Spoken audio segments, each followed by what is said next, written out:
Alright, did that do it? Let's see here. Get it on the first try. Let me know if you can see or hear me right now. Audio and video. Thank you, Lenina. Hello, everybody. Welcome back to Paleontologizing. Welcome back to beautiful, windy, wild southern Wyoming. Welcome to a live dinosaur dig, where we're digging up what we hope to be a new species of duckbill dinosaur here. So the whole point of these streams is to do science outreach, to walk you through the process of paleontological fieldwork, to answer your questions, to educate and inspire, and also just to hang out and have a good time. So if that sounds good to you, I'm glad you're here. Welcome to Paleontologizing. My name is Danny Anduza. I'm a dinosaur paleontologist, and I'm here on Twitch trying to do some good old-fashioned science outreach. So here we're going to be talking about fossils, showing you how we excavate them, talking about why they're important, and why you should care about them. So I'm glad you're here. If you've got any questions at all, don't hesitate to ask. That's what these streams are all about. That's why this is on Twitch. It's live and interactive instead of like a pre-recorded YouTube video or something like that, you know? So yeah, it's going to be pretty windy today. It's going to be pretty warm. I'm a little bit tired today after doing overburden all morning. I'll show you what the quarry looks like, what we've been able to, all the rock we've been able to move. It's quite a bit, and I've got a blister to prove it right there. Should have been wearing a glove on that hand, but that handle on the pick that I was using was really loose, so I think that's what happened there. Anywho, it's good to have you here, everybody. Yeah, looking a little weathered there. Is that right, Dad? Shoot. Not feeling weathered, except maybe I don't know, a bit tired, but you know, it's the sort of thing that comes with a hard day's work. Take a look at the quarry, shall we? Yeah. And do you have something for that? What do you mean? Heal, whatever. And Stedler and Waldorf, hello to you. Raziel Ball, howdy howdy. Golganek Scoobs, Chaotic Kitten, Ms. Drop Bear, Lenina, Steely Dan, Miko the Raccoon, Starmy, howdy howdy everybody. But yeah, no, we're back at the Purple Puzzle site today, Starmy. We had a lot of overburden today to remove from our duckbill site. So, well, we'll take a look at that. Here's just one of our rubble piles. We will have to fill in the quarry at some point when we're done. So Luke made a really good call in putting our rubble up here, a little bit uphill, so we can just shovel it into there when we're done. But those of you who were here yesterday, you remember what the quarry looked like, I hope. We have moved a lot more rock since then. Holy cow. Yeah, take a look at this. So here in the quarry today we got, in order of appearance, Eric, James, Nick, and Luke. Yeah, thank you guys for, I had to kind of ruin the party here by asking them to turn off the music, but Nick Hornacek had been providing good tunes all morning. It was really nice, but he very kindly turned that off so that I don't get copyright struck. So I appreciate that, guys. Oh, we got a new bone here. We sure do. Shoot, darn. Well, it's not a new bone. This is Quinn's bone. This is Quinn's bone, and we only had that much exposed. Uh-huh. But now we've got this whole thing. Oh, nice. Okay. Yeah. It's a thing for Mind sure. if I take a look? Yeah, get up in there. Let's see here. Climb on top of the jacket here. Try not to step on the gar. What do you think, Danny? I think it looks kind of a little pelvic, perhaps. Could be. I can see that being a fibula too. Ooh, okay. It looks like a little bit of bone. Hoping it's pelvic though. That'd be nice. If we get an ischium, we might be able to tell whether this thing's a saurolophine or a lambeosaurine. Because I think the lambeosaurines have got that big prong on the end of the ischium, if I remember correctly. So if it's missing that, it's probably a saurolophine. Okay. If it is an ischium. We'll see. It doesn't look like it's in the best shape, unfortunately. Yeah. It's kind of eroded. Hopefully it comes back together in the lab. I think it will. But, yeah. The underside is not that bad looking. Yeah, Yeah. You're probably right. Sweet. But yeah, this is a skeletal diagram of a duckbill dinosaur. Our guy's probably pretty similar to this, but should be a different species. This, I think, is Gripposaurus right here. And the ischium is this big long bone in the back of the hips right there. And so, if memory serves, lambeosaurians usually have a big kind of prong on the end of that But saurolophines, like this guy, do not. So, yeah, if it is an ischium, which would be really cool, that could be really useful. Oh, nice. This is kind of slowing us down right here, having this bone right in the middle of everything. Because we really need to be working this back like Eric is doing over there. Nice work. Look at that back wall. Shoot. So yeah, nice. Careful walking down on this one. I definitely will. Yeah. Let me see if I can. Yeah. How do I get out of this mess? I think you could just go under this jacket. Will do. And Okay. dismount. Yeah. There we go. Yeah. Thanks, Luke. Yep. Let me know if you need a hand with anything too. Good. We're still rolling. Yeah. Lordy says, thanks for the sacrifice, guys. I guess that in turning the music off. Lost our tunes. Unless somebody wants to pull up royalty-free music. The Wi-Fi's running. Is it surf rock? I should get like a surf rock playlist and put it on my MP3 player, yeah. But anywho, yeah. Nick, you were saying earlier that you posted the link to the stream on your Instagram, right? So we'll see if we get any Nick Oliver devotees showing up, and we'll go put the camera in your face and you can talk to them if you want to. If we're not too distracting. But yeah, so this morning, this rock wall here that you're seeing behind Eric was about here. Yeah, or maybe here. So that's and that's also, we've moved a lot of rock this morning and a lot more over there as well.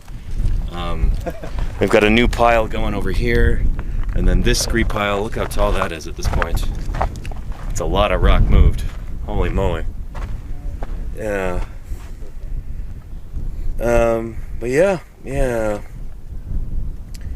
Lordy wants to hear the Tapir song over and over. Yeah, I don't know about that. Maybe we'll play it once. I only do that with Fishers here. There you go, yeah. Fisher and I should do that for karaoke. Yeah. His Japanese is probably better than mine. But, yeah. Let's see. And today, I think I want to do something special with you, chat, in order to make things interesting. If you guys come up with good questions for the other crew members, I think that would help keep things from getting too repetitive around here. I've been at the site for and well, we've got cool stuff going on. I still like to try and keep things as fresh as we can. Yeah, and likewise, if you guys have any questions for the chat, let me know, you know? But, what's that? Will do. Yeah. Anyhow. Alright, so working on expanding this trench over here, James? Yeah, just working on getting this trench a little deeper and a little possibly wider. Nice, yeah. So, again, for anybody new here, in these big white blocks, these are plaster and burlap field jackets. We've got the remains of a duckbill dinosaur in there. And these are 2x4s, big pieces of wood. We've used to reinforce the top so these things don't flex. The bones are underneath this surface here. And so what we're gonna do eventually is undercut this, kind of make like a nice pedestal. And then, after we dig a pit right here, we'll have to figure out a way to flip this thing over. We might need like 15 guys here in order to do that. We're just gonna have to brute force it. But I think we can do it. And yeah, after that we can cut it down further. It's still gonna be too heavy to really like carry down the ravine by hand. So we'll probably need a helicopter. And we might have to wait about a year to get it. We'll see. Maybe we'll get lucky and the BLM will provide us with a helicopter in the fall, but who knows, you know? But yeah. And Lee Lemon says, what kind of specialists are we hanging out with today? We do actually have some people doing some interesting work, interesting research. I mostly work on dinosaurs. I've been digging dinosaurs in the field for something like 15 or 16 seasons now. I'd have to count it out. Sometimes multiple seasons per year, like I'm doing this year. But yeah, most of my work is on like so far dinosaur functional morphology, but I'm going to be branching out into like biogeography and kind of like meta dinosaur paleontology as well.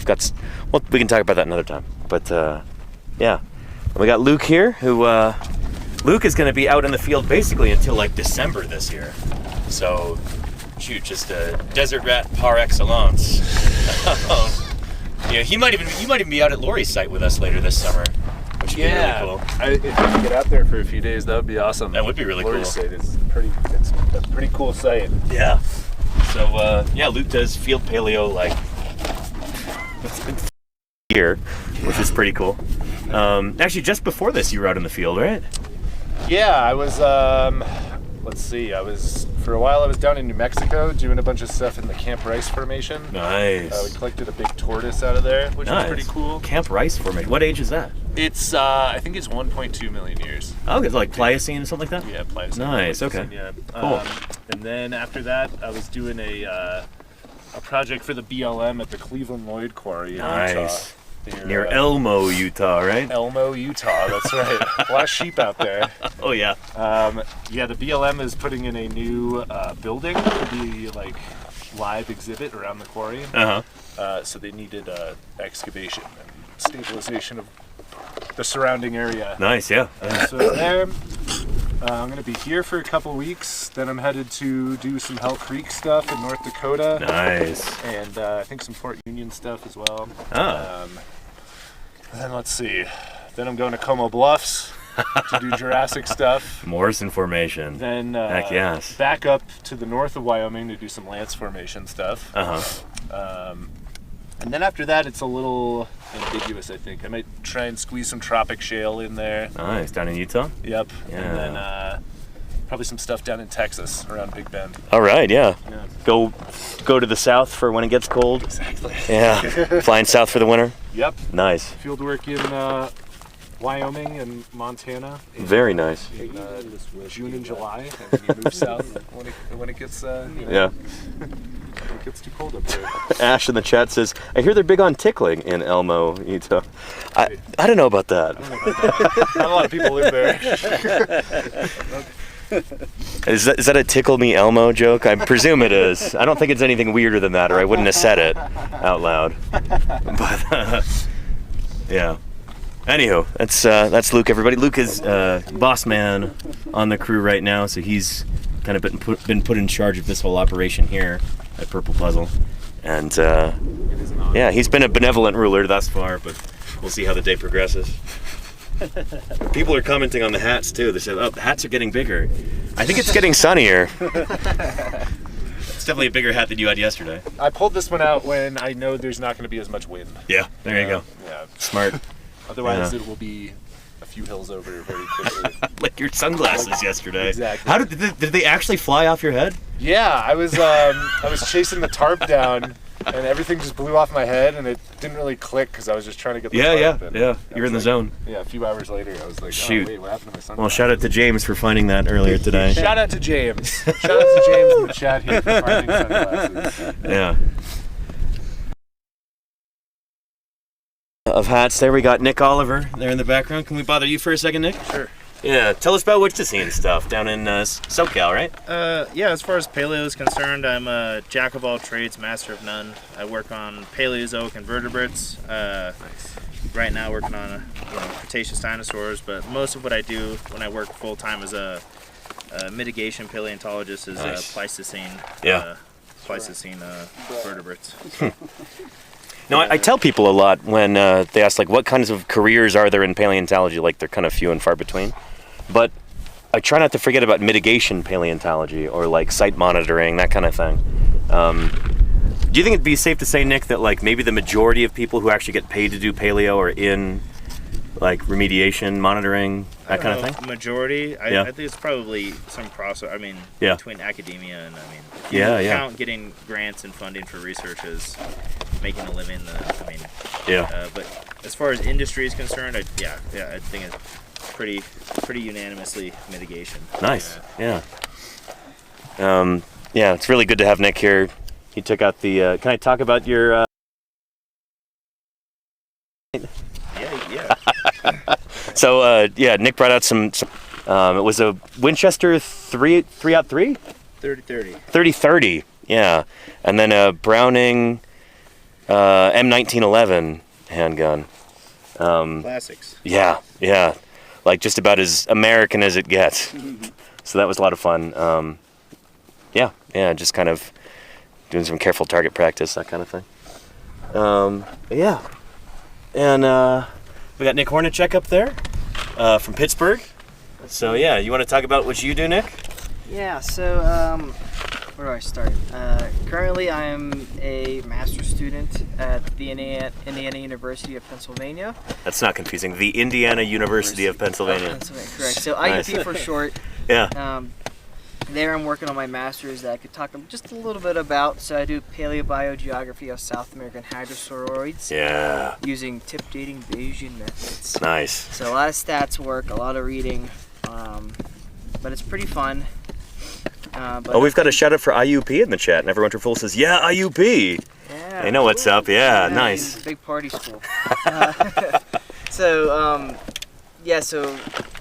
I do work on hadrosaurs there, and specifically hadrosaurs from Gondwana. Looking at their origin and doing all that fun stuff. So hopefully you'll see more about it within the next year or so. So when I wrap things up. Second, I am a volunteer preparator at the Carnegie Museum of Natural History. Yeah, in Pittsburgh. Supervised under Matthew Lamanna, who's been out here about a week ago. Yep. And I work on the fossils that are collected here. So Nice. I think it's really cool coming out here, seeing the process, prospecting, finding the source. Stem to stern, like you get to find these things, you get to dig them up, and you get to open them up in the lab and clean them. Yes, that's pretty cool. Why I can't wait to get this thing back in the lab. Yeah, shoot. It's going to be in the basement first. Yeah. That's not fitting through any door. So is this one definitely going to Pittsburgh? Do we know that? I think Matt's trying to make some arrangements. Gotcha. Okay. That poor collections manager there. Yes. Oh man. Yeah. Sorry. Yeah. Shout out to Sarah and apologies to Sarah. Yeah. So, but if some of them remember from last year, the ceratopsid that we have, am I allowed to talk about? Yeah, for sure. Yeah, go for it. Yeah. So what we thought was the parietal, right? Everybody thought it was the parietal. It turned out to be the posterior portion, so the back half of the squamosal has a really nice connection between the anterior portion that was found 2 years ago, but also was in that same jacket was the brow horn, and I believe we're thinking of the left brow horn. Nice. So it's super cool. So we have a horn for our horned dinosaur. That's what you want. We do. So horns and frills. Yeah. That's right. Oh my god. Yeah, so just before I came out here, I was working on putting on some final touches, adding some putty and cleaning it up. Nice, yeah. But yeah, I can't wait to maybe crack open some of the other hadrosaur material and get that started. Heck yes. Nice. Thanks, Nick. Yeah. Can we bother you for a second, James? Absolutely. Yeah. Who are you, James? Tell us about you. So I'm from South Jordan, Utah. It's about half hour south of Salt Lake City, and I work at the Dinosaur Museum at Thanksgiving Point in Lehigh. Right. The North American Museum of Ancient Life? Yes, I believe. Do they still call it that or no? I don't know. It's the Thanksgiving Point, or technically Mountain America Thanksgiving Point Museum of Ancient Life. So it's kind of a long title. Gotcha, yeah. But yeah, it's... Coca-Cola presents. Yeah. It's honestly a great museum. It's built like a geologic timeline, so it starts with the beginning. Yeah. Like We've done some streams from there before. It's got some impressive displays. I really like the Brachiosaurus skeleton. That was pretty wild. Oh yeah, that one's probably my favorite spot in the whole museum. It's pretty great. neat. Yeah. Yeah, so I've been working there for about a year and a half. Nice. Which has been awesome. I love it there. Yeah. And then shout out to anyone from there, by the way. If you've never been there, you should go check it out. Yeah, it's pretty cool. It's a nice museum, yeah. And then I'm going to start attending the University of Utah in the fall. Oh, congrats. Very nice. Thanks. Cool. Yeah, awesome. James, everybody. Yeah. And then we got Eric here, also from Pennsylvania, like Nick Hornacek. How you doing, Eric?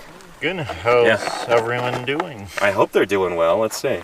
Chat, you heard the man. Answer him. How are you doing? But yeah. What have you worked on in the past? And how'd you find out about this too? Okay. So undergrad is when I started. Nice. As geology student. Uh-huh. Went out to Cleveland Lloyd Dinosaur Quarry. Nice. near Elmo, Utah. Yep. Yeah. Or Cleveland. Cleveland. Yeah. I think it's kind of equidistant between those two towns, right? Something like that? It is. It is literally the same exact amount of time if you go through Cleveland or Elmo to get there. Nice. Yeah. Probably better that it's the Cleveland Lloyd quarry, not the Elmo Lloyd. That would have been, I don't know, wouldn't have sounded quite as cool. But yeah. So I started there, did sauropod stuff, allosaur stuff. Nice. Geochemical analysis, all that. Then I went on to masters at IUP. Nice. Along with Nick. Yeah. And he told me about this place, so I was like, sweet. Yeah. I'll come out. Yeah, awesome. I'm really enjoying it. And it's good to have you here. I mean, especially with your vehicle, like, you've been a real godsend for us, so we appreciate. I mean, you were supposed to go home like 5 days ago, right? Yeah. And you're still out with us. Yes. Yeah. We're gonna see if we can keep you out here the whole month of June. I'm gonna try. Yeah, awesome. Yeah, cool. Hopefully you don't miss you too much at home. I have a thesis to write. So. A thesis to write? Well, I mean, we got internet in camp. You could do that around the campfire. That's not difficult or anything. Writing a thesis. I'll just run to Walmart and buy a laptop. There you go. Yeah. No, you just handwrite it. Yeah. Handwrite. There you go. We've got those little slips of paper in between the, hamburger patties. Just get a mechanical pencil. You can write on those. There we go. We're resourceful out here, you know? You can do the cheese ones too. Cheese slice paper, yeah. There you go. Even better. Probably a little bit less wet and smelly. But, yeah, good stuff. Anywho, yeah, that's the crew, everybody. Let me go get some water and leave these men in peace for a second so they can work. Yeah. Oh, and look at this. Rebar here. Up over it. I've so far saved almost everyone's life in the quarry with that idea. So, pretty... yeah. Sorry, did we have more questions or anything? Let me know, chat. Feel free to retype them. Sorry, I've been neglectful.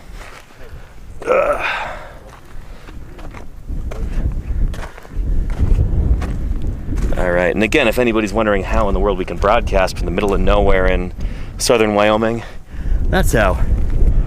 Solar power, solar panel, solar battery, satellite dish, live via satellite internet. In fact, I didn't even check the alignment on this. Give me a second and make sure we're not hampering ourselves. Let's see here, alignment. It's aligned. I got it first try. Heck yes. Very nice. Yeah. And Cringe Balloon says, how do you coordinate the crew / bring everyone together?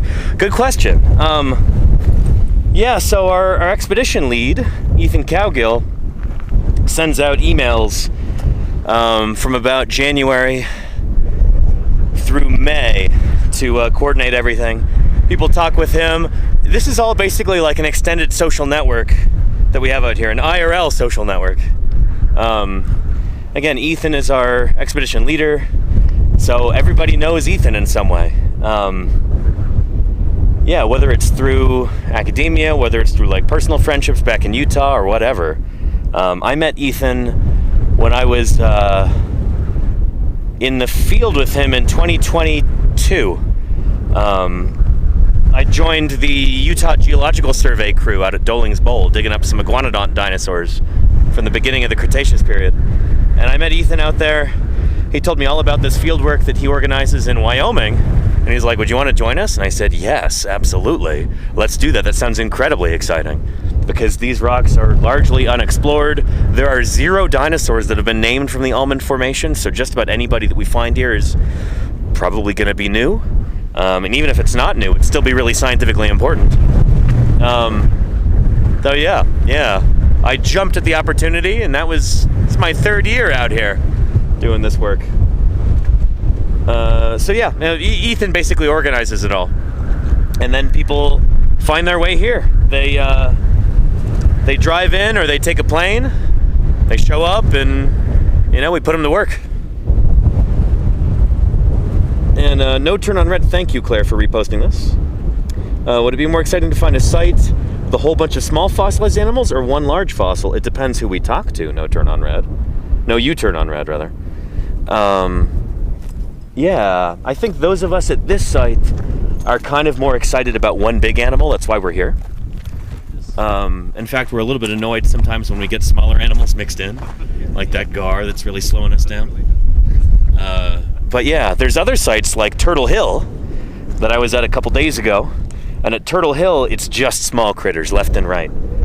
Although we did have one big dinosaur rib come out of there the other day, but for the most part, it's turtles, it's fossil lizards, it's fossil crocs, it's tons of fossil fishes. A nice kind of sample platter of the animals that were living in this kind of lowland coastal environment 73 million years ago. And Fisher McDermott, whom I jokingly call my son, Fisher is really interested in this kind of thing and really good at working that site, so he's in charge of that for the whole month.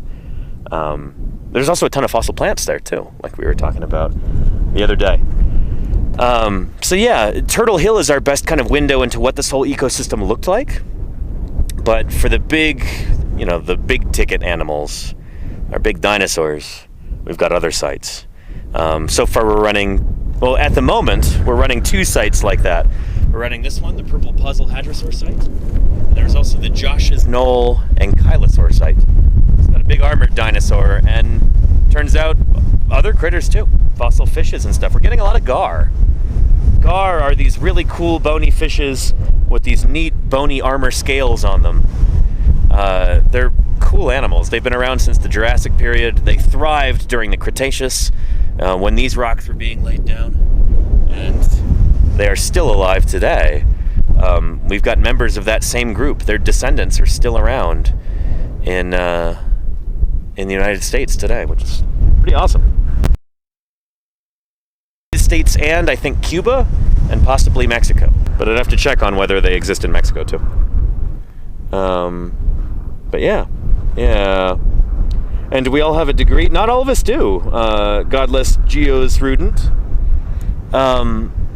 Yeah, we've got a whole eclectic bunch of people here.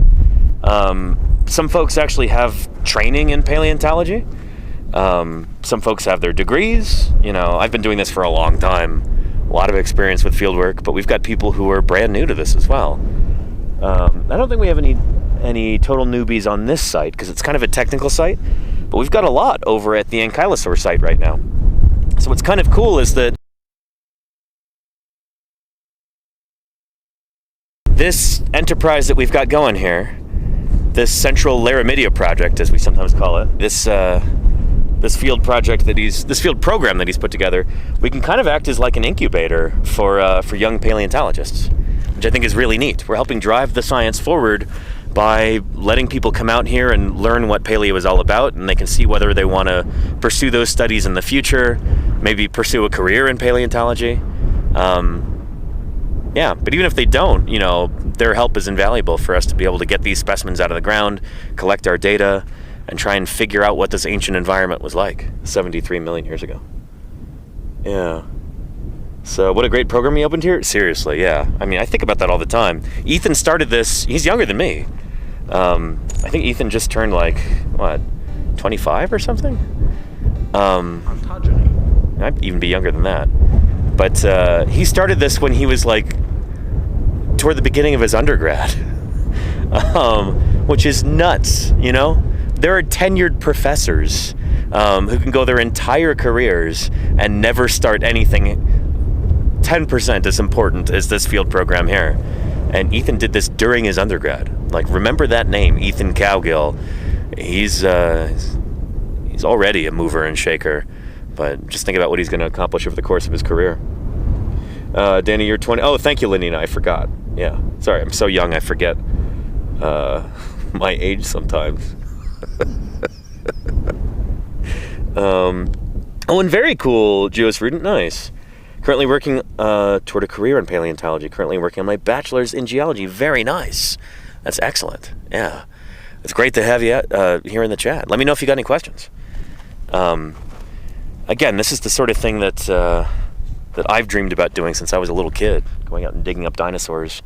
And now I can slack off a little bit during the day and show you what it's like by putting a camera in people's faces and talking into the microphone and all that stuff. So I'm glad you're here. Yeah. And hey, Isolated, welcome. Yeah. Helicopter iced coffees. There you go, Moth-proof KT. And you're good, Geosrudent. Yeah. Type as many questions in as you want. I might not get to all of them, but you're not going to upset anybody by asking questions. That's what this is all about, you know? Let me get some water. Ooh. Drinking out of the Camelback here. I promise this is Camelback nozzle. See, it says Camelback there? It's not an opium pipe. Don't worry about it.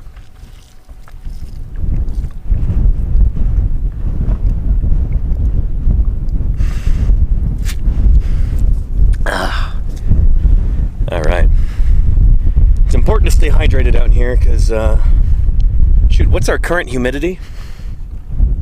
Yeah. And Stadler and Waldorf says, is there no latency at all? Reading the questions as right as they appear in chat. No, there's a little bit of latency. I think there might be like a 5-second delay or something like that. I think I have it set up that way. We could do lower latency, but the connection wouldn't be as stable. So I opted for slightly more delay, but you know, better connectivity, if that makes sense. Ooh, humid today, 13%. My goodness. Yeah. Maybe my chat is delayed, says Stadler and Waldorf. Maybe. Yeah. And AC is unfortunately not a thing. Yeah, there you go, Mothproof K2. Yeah. And there you go, Crimson Carnotaurus. Yes, indeed. Shouts out to Epistachelocaudia, that Mongolian titanosaur with the long, fun name. That's in reference to the epistachelous nature of the caudal vertebrae. So you've got, yeah, they're kind of like concave on both ends. Yeah. Anywho, yeah. And Kavastkaft, thank you so much for subscribing. Hey, appreciate that. Thank you for supporting Science Outreach here on Twitch. Thank you for helping me pay the bills. This is what I do full time, believe it or not. This is how I make my living, is by doing live streams, and that's the reason I can be out here for a whole month. Is that, you know, I can pay the bills by doing. I don't have to go back and work a day job or anything like that. So I'm, and you're helping me out with that. I really appreciate it. Yeah. Anywho, have you seen any fun bugs or critters? I haven't seen many lately. I did see what looked like a shrike yesterday. It had a big old bug in its mouth. Shrikes are always catching critters and impaling them. It's kind of grisly. But yeah, I don't know. We got visited by some wasps earlier. The insect. But yeah, apart from that, not a whole lot. I think I told you yesterday about the pronghorn who was up on that ridge a few days ago. That was pretty cool. You don't normally see pronghorn high up like that. They're usually down on the valley floor. But yeah, and then we've been seeing a lot of wild horses. I think it's been a couple days since I've spotted them, but they were right next to camp. And apparently during the day, some of them came through our camp as well, which is cool. They're like walking in, exploring around the tents and stuff.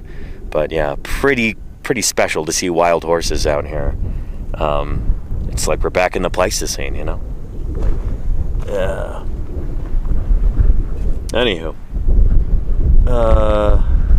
How his bug fun is being treated like a Capri Sun by the mosquitoes and gnats.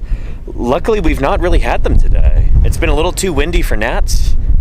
And this area is mostly too dry for mosquitoes. You do see a few of them, but there's, as you can imagine, not a whole lot of standing water out here where mosquitoes can have their young. So mosquitoes are not a big problem in this part of the world. For that, I am grateful. Yeah. And Ash says, can you think of any missing fossil evidence that's really puzzled you? I'll get back to that in a second. We got another question here. V. Lemon says, aren't modern wild horses originally not from the Americas? All horses originally are from North America. So horses, as a group, seem to have originated in North America probably about 50 million years ago, something like that. You got little multi-toed horses like Eohippus, stuff like that. So horses are originally from North America. And they existed in North America until the Pleistocene megafaunal extinction.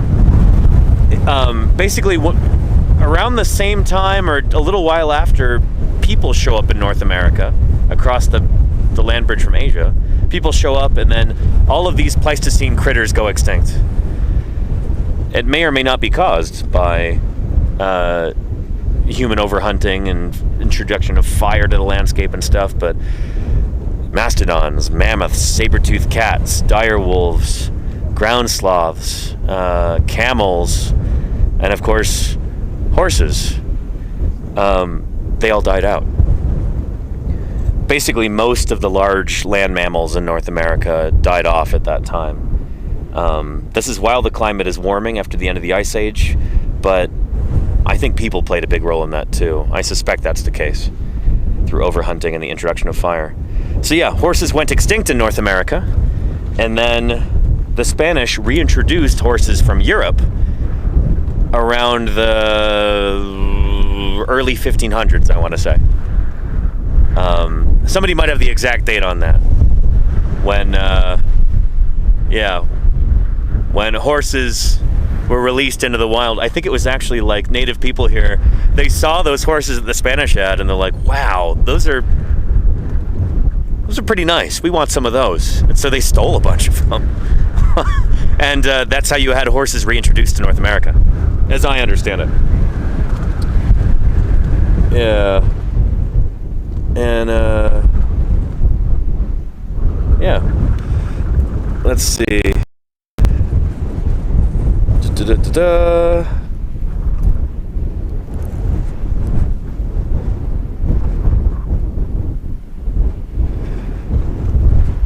And Sourdough says, do you overpack enough for a whole dig, or do you resupply? There are certain things that we go through quicker than we expected we would.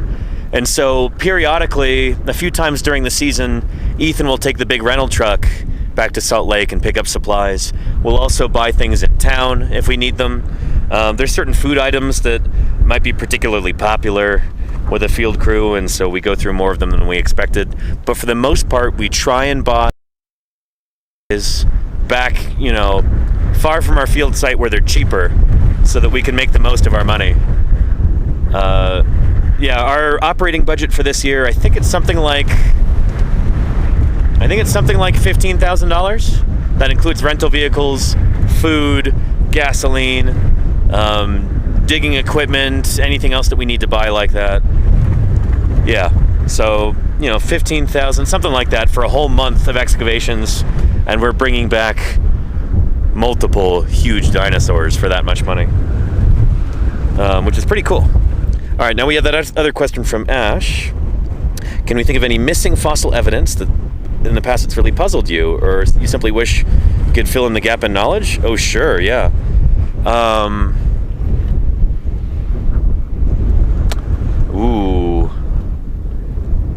There have definitely been pieces of skeletons that I found that I wish were there, Like, I wish Daniceratops were more complete. That one I found back in 2012. I wish we had more than just bits of the skull and a tibia and a few other pieces. I wish we had a complete skeleton. Really, that's true for any excavation we do. I always wish we had a complete skeleton.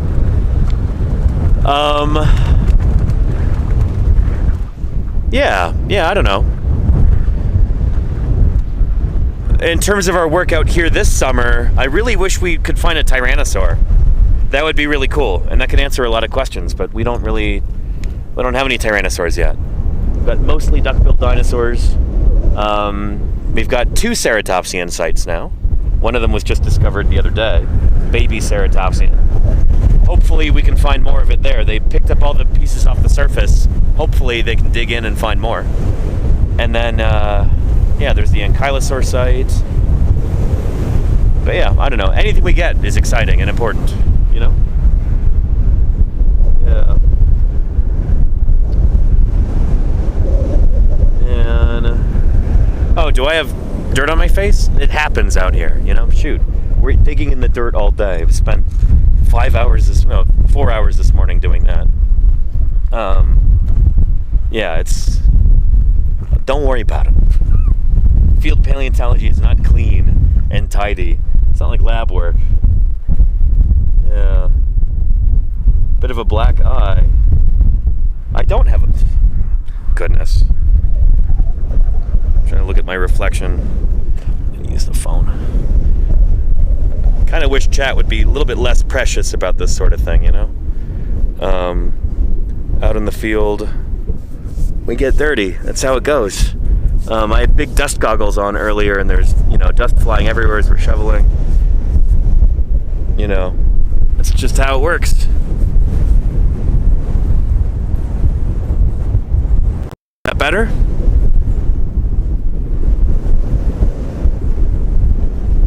Let's see. Better. Okay, good. Excellent. Yeah, I'll show you those dust goggles. Right here. These were actually sent to me by a member of this community from the Amazon wish list years ago. Really, really useful implement. I used to have these really nice, military surplus dust and wind goggles, but they wore out after a while, and I got a replacement one that's supposed to be just as just awful quality, unusable. It almost looked like it was, they used the same specs but just for materials, So back to using these ones. Yeah. And wasn't worried, just had to explain. Okay, yeah. But anyway, yeah. There. Go back through chat, see if I missed any other questions. Yeah. Oh, and there we go. Yeah, Charlie's Dragon answering that question. When was the end Pleistocene megafaunal extinctions? And yeah, it varies from continent to continent. North America is one of the most recent ones. Actually, South America. But anyway, also there's megafaunal extinctions in parts of Asia, and then in Australia, nearly all the megafauna was wiped out. You used to have huge wombats the size of a rhinoceros. You had all these other cool big marsupials. You had giant monitor lizards that were 20 plus feet long, things that would make a Komodo dragon look like a bearded dragon. Yeah, and yeah, but we're talking super, super recently with this. We're talking just a few thousand years ago, as opposed to, when we're talking about dinosaurs here. Our site that we're excavating, the whole Almond Formation, we think is about 73 million years old. So it's from the late Cretaceous period, near the end of the age of dinosaurs. So 73 million years ago might sound like a long, long time ago, but in the grand scheme of things, that's actually really late in the age of dinosaurs. Dinosaurs first evolved probably about 240 million years ago. So, yeah, the Almond Formation is it's pretty recent compared to that. Yeah. And let's see here. And Ash says, can I ask for an expansion on how a Tyrannosaur skeleton found here would answer some questions? You bet, yeah. So right now there's an ongoing debate where T-Rex came from. Tyrannosaurus rex, the last of the tyrannosaurs, the one that was around right when the asteroid hit 66 million years ago, the biggest tyrannosaur. Where'd it come from? There are tyrannosaurs in North America earlier than T-Rex, things like Daspletosaurus. But there's also a land bridge that connected North America to Asia at that time. And so it's possible that Tyrannosaurus evolved from an Asian ancestor who walked across the land bridge. Something kind of similar to Zhusheng Tyrannus or maybe Tarbosaurus. And so there's a big debate going on right now, kind of an ongoing discussion / controversy / I'm not going to say feud, but people get a little heated about this. Did T-Rex evolve from a North American ancestor or from an Asian ancestor? If we were to find a Tyrannosaur here in the Almond Formation, there's a chance it could be the ancestor of T-Rex, if T-Rex evolved here in North America. If that's where it came from, if it came from a North American ancestor. We don't know. So if we were to find a Tyrannosaur here, that could potentially be really important, because the Almond Formation is before T-Rex, and it's just about the right time for it to have the ancestor of T-Rex if it is from North America. So, does that make sense? Yeah. We've got members on this crew here who, some of them are authors on a paper that just came out a few weeks ago saying that Tyrannosaurus almost certainly has an Asian ancestry.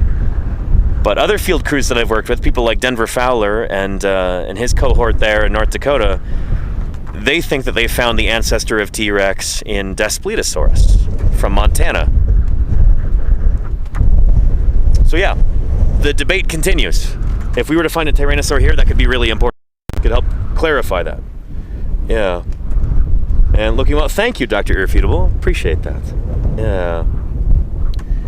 And, oh, there we go, from Desert Visions. Thank you, Claire, for reposting this. And any Hyloth, I don't know what that is. Saw Nick's presentation about them. Oh, let me go ask. Yeah, I'm not even sure what kind of critter that is. But we'll go talk to the man himself. You're talking about Nick Oliver, right? We've got 2 Nicks in the quarry right now. But those were Hyolithidians. Hyolithidians. That almost sounds like a kind of squamate or something. Like a diapsid reptile. I'm only having the vaguest kind of recollection of what that might be, but we'll go ask Nick. Oh, nice. Okay, Desert Visions, yeah. Here, Nick, we got a question for you. Nick Oliver. Saitori says, what's up? Oh, what's up, Satori? She should be out here. What's that? She should be out here. We just graduated together. You should be out here. Shoot, what are you doing? We got a spot for you on the crew. Yeah, especially if Nick can vouch for you. But she wants to know, have we got any Hyolithidians out here? I saw Nick's presentation about them. You all are doing really cool work. No hyoliths here, unfortunately. Hyoliths? No real cool stuff here. So those aren't invertebrates, are they? Yeah. Paleozoic invertebrates. Oh, okay, nice. Yeah. Nature's little ice cream cones. Right, okay. Shoot, what are they related to? They're mollusks. They're mollusks, I mean, okay. I mean, there's a lot of people fight about it. Gotcha, yeah, so they're pretty mysterious then. Yeah, they were a problematica for a really long time. Yeah, okay. When did they die out? Probably during the Paleozoic. No, they made, yeah, well, up to Permian. Oh, okay. Permian, yeah. So they get wiped out in the Great Dying? Yep. Okay, gotcha. couldn't R.I.P. make- Those, Yeah, exactly. those hyoliths? The big death. Yeah. Pour one out for the hyoliths. Shoot. Shouts out to the hyoliths. Shout out. Hyoliths. Pay some respect. Yeah. They were the first invertebrate to have calcareous outer shell. Oh, really? Kind of a big They deal. were real pioneers there. That's right. We owe them a lot. That's right. Or at least if you have a calcareous shell nowadays, you owe that to those hyolith pioneers. Shout out to all of the chatters with calcareous shells watching right now. Yeah, be grateful. There you go, Luke. Thank you, Nick. Yeah, and that actually gives me a great opportunity to talk about geological time here. So I guess hyoliths died out at the end of the Permian period. That is the big extinction that kind of paves the way for the first dinosaurs to evolve. So I guess never did hyoliths and overlap in time. They, they're like ships passing in the geological night. That doesn't even make sense, because those ships at least exist at the same time. What would be a good analogy? I don't know. But, yeah. Here. And Desert Vision says, looking forward to applying my studies in the real world. Very nice, yeah. Paleo's pretty cool if you can make a living in it. Or if you're independently wealthy and you don't have to worry about making a living. Paleontologist to field to be. Yeah. Yeah, if you want to make $1 million, start out with 10 million and then go into paleontology. Yeah. And there you go, sloppy salamander, yeah. Let's talk about those extinction events, Bush Doctor. Yeah. Here. Got my handy dandy visual aids here. Try not to let those blow away. Let's find our, the ray troll one I think will be useful. There we go. So here's a very stylized geological column as rendered by famed paleo artist Ray Troll. So, geological time here. Earth formed about 4.54 billion years ago. That's way down here. This is not to scale. If it were to scale, it would be really difficult to fit everything. But yeah, I guess the heyday of the hyolyths would have been during the Paleozoic. I'm not sure when they originate, but Nick says he thinks they go extinct at the end of the Permian period. So, Permian is the last period in the Paleozoic era, right there. Then we have the Mesozoic era, also known as the Age of Dinosaurs. Dinosaurs first evolved during the Triassic period, probably about 240 million years ago, give or take.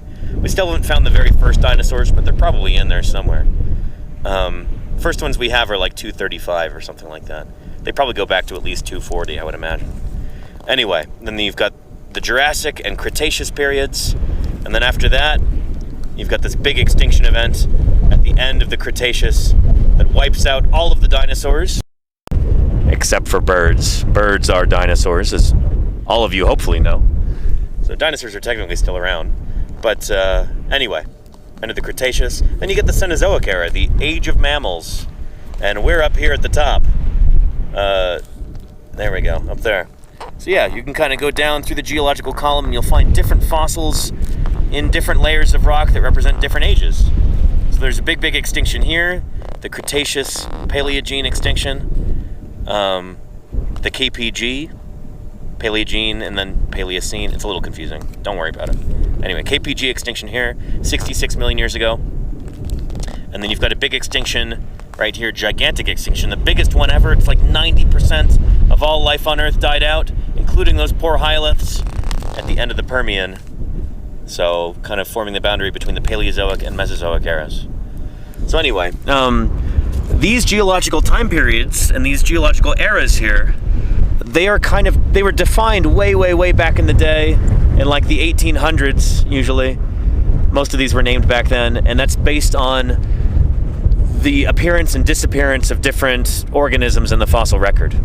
So like trilobites here from the Paleozoic, you don't find them in Mesozoic rocks. So Paleozoic means ancient life, Mesozoic means middle life, Cenozoic means recent life. Yeah, these terms were come up with way back in the 1800s, and we're still using them today. They're still useful. The early history of geology is really interesting stuff, and you should look into it if you find this sort of thing fascinating. It's cool to learn about, and it'll set you up well for understanding the history of life on Earth. If you understand kind of how people first started to study this and figure it out.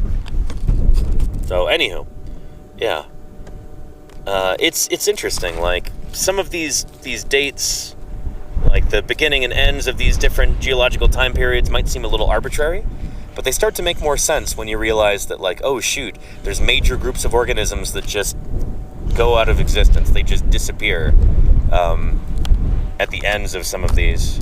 So the early people studying the rocks and trying to make sense of it, they noticed that, and they named the rocks accordingly. What's funny is that all of these rocks got named before we had any idea how old they actually were.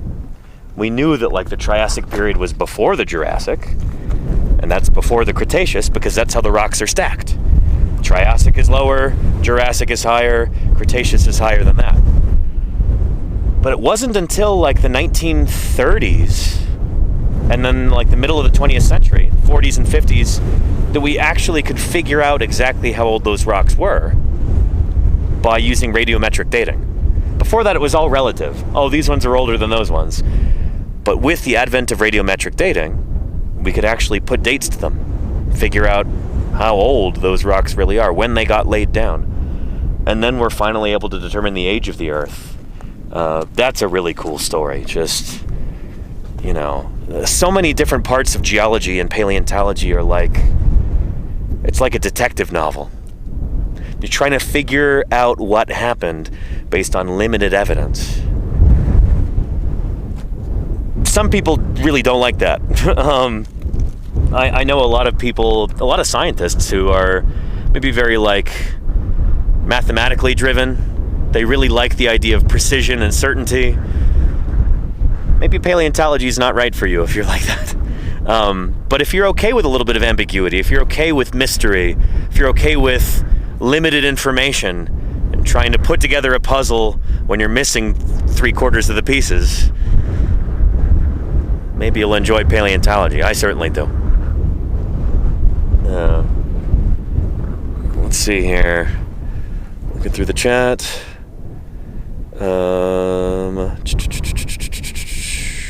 And Link for Real says, can I ask where on that chart you are digging for? Yeah, these rocks that we're digging in now are from near the end of the Cretaceous period. So the Cretaceous ends, this is out of date now, it's 65.5, should be 66. We've got more precise dating methods. We know it's 66 million years ago that the Cretaceous ends. We're digging in rocks that are, what is that, 73 minus 66? That would be, yeah, about 7 million years before the end. So, dinosaurs that we're digging up here, they existed about 7 million years with Cretaceous. So, yeah, life was good. There's no end in sight. They're gonna live forever, they think. Little do they know that only 7 million years later, a giant rock from outer space the size of San Francisco would slam into the Gulf of Mexico, throw up a tremendous amount of dust, create forest fires that put soot into the atmosphere. So you've just got all this awful particulate matter that covered the earth, blocked out the sun, and it killed photosynthesizers both on land and in the oceans. And it caused almost a complete food web collapse on land and in the sea. It caused the extinction of maybe like 80% of life on Earth. We're still figuring out the exact numbers, but it was bad. It was really bad. And it was particularly tough on kind of your big important animals like dinosaurs. Little squeaky guys who were kind of insignificant in their environments, things like our ancestors, Mesozoic mammals. Some of them managed to squeak through, and then they inherited the Earth afterward. They only made it because they were small and insignificant, basically. If anything is an important lesson to take from the end Cretaceous extinction, it's that, you know, sometimes the meek truly do inherit the Earth. Sometimes being big and strong and seemingly important, sometimes that's a disadvantage. Yeah. Anywho. Oh, and also the bigger lesson there is extinctions can be random. It's not always survival of the fittest. Often it's survival of, like they just happened to be small at a time when it was advantageous to be small for like a couple years. And then the future is completely different after that, you know? When that one event, small mammals, they didn't want to be small, you know? That's not a sign of success. They were kind of held down by the dinosaurs for 100 million years. And then they got their really lucky break when that asteroid hit. So yeah. And question from Ms. Art Rules, have you ever used laser stimulated fluorescence in your digs? I never have, no. LSF, I'm not sure. I don't know if I know anybody doing that in paleo, personally. XRF, which I think is like X-ray fluorescence, Don't quote me on that. I don't know if that's what XRF stands for, but it's an X-ray thing. And there are some crews that are starting to use that in the field to look for soft tissue, like skin on, say, duckbill dinosaurs in the field. Some of these XRF scanners are portable enough that you can actually bring them out to a field site. That would be really cool for us to have, since we seem to be finding so many ducks out here, and some of them do seem to have skin. The one at the Lex site certainly does, our big duckbill dinosaur, our big hadrosaur up there. So that could be potentially useful, yeah. X-ray fluorescence, thank you, Neverwinter, yeah. Anywho. Yeah. Here, let me go through chat again.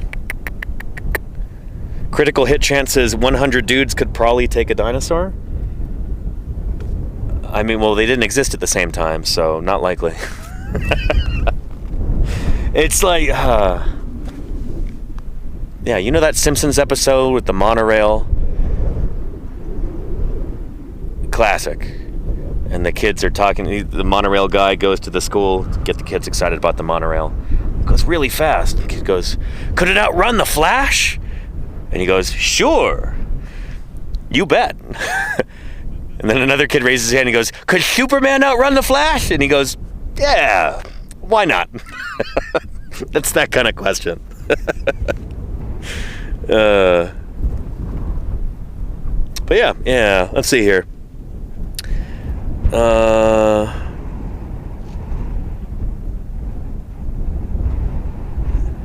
And Stormy says, "Did they though?" Yeah. Well, I mean, yeah. We can argue about who actually rules the Earth today. You know, bacteriologists would be like, "What are you talking about? Age of dinosaurs? Age of mammals? Age of fishes? What is this nonsense?" It's always been the age of bacteria. You know, they're the most numerous creatures on the surface of our planet, probably. So yeah, I don't know. Conan O'Brien wrote that episode. He did, Neverwinter Fool. Yeah, that's a classic. Marge versus the monorail. And thank you, Kliber, for reposting that from Das Fuster. Speaking of debates within paleontology, what is, in your opinion, the largest reigning bone of contention? Oh boy. I don't know. That's a very broad question. The thing you got to realize about paleontology is that we're studying the entire history of life on Earth through the fossil record. So that's everything from fossil bacteria to fossil baleen whales, from fossil ferns to fossil frogs, from dinosaurs to diatoms. And so, you know, it's like asking, I don't know, it would be like asking,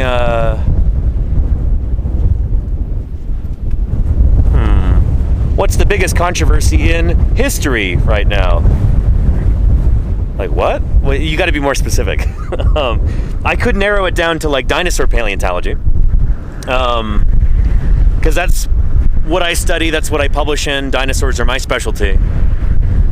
Some of the biggest controversies in dinosaur paleontology right now are probably surrounding,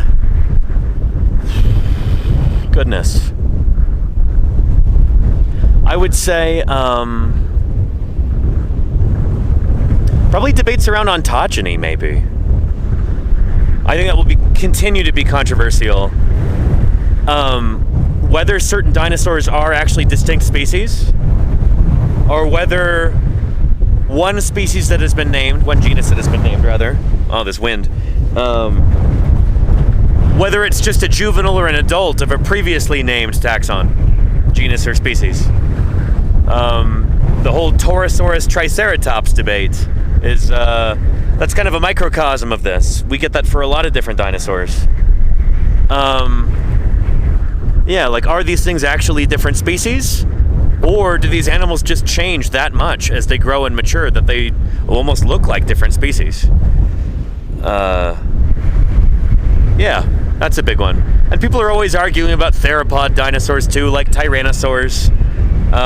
there's a lot of controversy about different aspects of Tyrannosaurus paleontology. Yeah. Another big controversy that I think is kind of cooling down. What caused that big extinction event at the end of the Cretaceous? What killed the dinosaurs? For a long time there was a raging controversy whether it was primarily the asteroid impact or that it was primarily volcanic eruptions that both occurred around the same time. And we're talking about massive volcanic eruptions, what we call the Deccan Traps in what's today India. So you had just like, I think it's like hundreds of cubic miles of basaltic lava came up. You just massive, massive eruptions, and it would have changed the climate at least a bit. But the question is that what caused the extinction, or was it the asteroid? It seems like the consensus is tilting pretty far in favor of the asteroid. The timing is exactly right for it. It seems like a really rapid extinction event, but maybe it was a 1-2 punch. Maybe those big volcanic eruptions around the same time also had an influence. We're still figuring that out. But I think it's not quite as acrimonious a debate as it once was. Acrimonious might not even be the right word. It's not quite as much of a controversy as it once was. I think people are pretty well. The evidence for the asteroid impact being the primary culprit is pretty strong. It's almost incontrovertible at this point, if you ask me. So yeah. And could it have been a combo of both? Possibly, Nelf, but there are some researchers who think that it's not a combo of both, that those volcanic eruptions may have actually been beneficial. Alessandro Chiarenza, the lead author on a paper, I used to work with Alessandro in the field. He published a paper a few years ago, I think it was like 2020, that like tracking global changes in climate at the end of the Cretaceous. It seems like there was an increase in global temperatures right before the asteroid impact, probably due to global warming caused by those big volcanic eruptions. And that may have lessened the effect of the asteroid impact. Because when that asteroid hit and threw up all that dust and soot and everything else, blocked out the sun, it would have caused like temporary cooling, would have killed a whole bunch of different organisms. But if temperatures were already a little bit higher, that would have provided just a little bit of cushioning there, so that that impact winter, as we would call it, wasn't as severe if temperatures were already artificially high before that. So yeah, it could be that not only did those volcanic eruptions not cause the KPG extinction, they may have made it less severe than it otherwise would have been. So I think that's an interesting idea. We ought to bring Alessandro on for an interview at some point. But yeah, I hope that makes sense. And really guesses, in other words, the volcanoes would have gotten them eventually? No, not that. The volcanoes may have made the asteroid impact less severe. Made the after effects of the impact less severe, if that makes sense. So it's like, you're going to get a sudden cold snap that's going to kill everything because of the asteroid impact. But before that, the volcanoes kind of give you a nice blanket, so not everybody died. That's the idea. Yeah. Anywho, this is still controversial, that idea. And anyway, thank you, Ms. Art Rules, for the support there. Really appreciate it. And someone is asking me if I had any like dinosaur toys and trinkets and stuff from when I was a kid. Yeah, certainly. I think many of them are in my dad's garage right now. Shout out to Dad. Thank you, Dad, for letting me keep all that junk in there for all these years. But yeah, I've got a few, I guess in my home right now, I've got a few choice little trinkets and knickknacks and stuff from when I was a kid that are dinosaur related. But nowadays, a lot of my stuff is like field gear. So like a lot of the things that I have on my person right now in the field are things that I've had for years and years. So this hat, this is like a leather Australian slouch hat. I got this when I was in high school. I think I was like a sophomore in high school. So I've had this thing for like 16 years now, 17 years, something like that. Maybe longer. This has served me really well.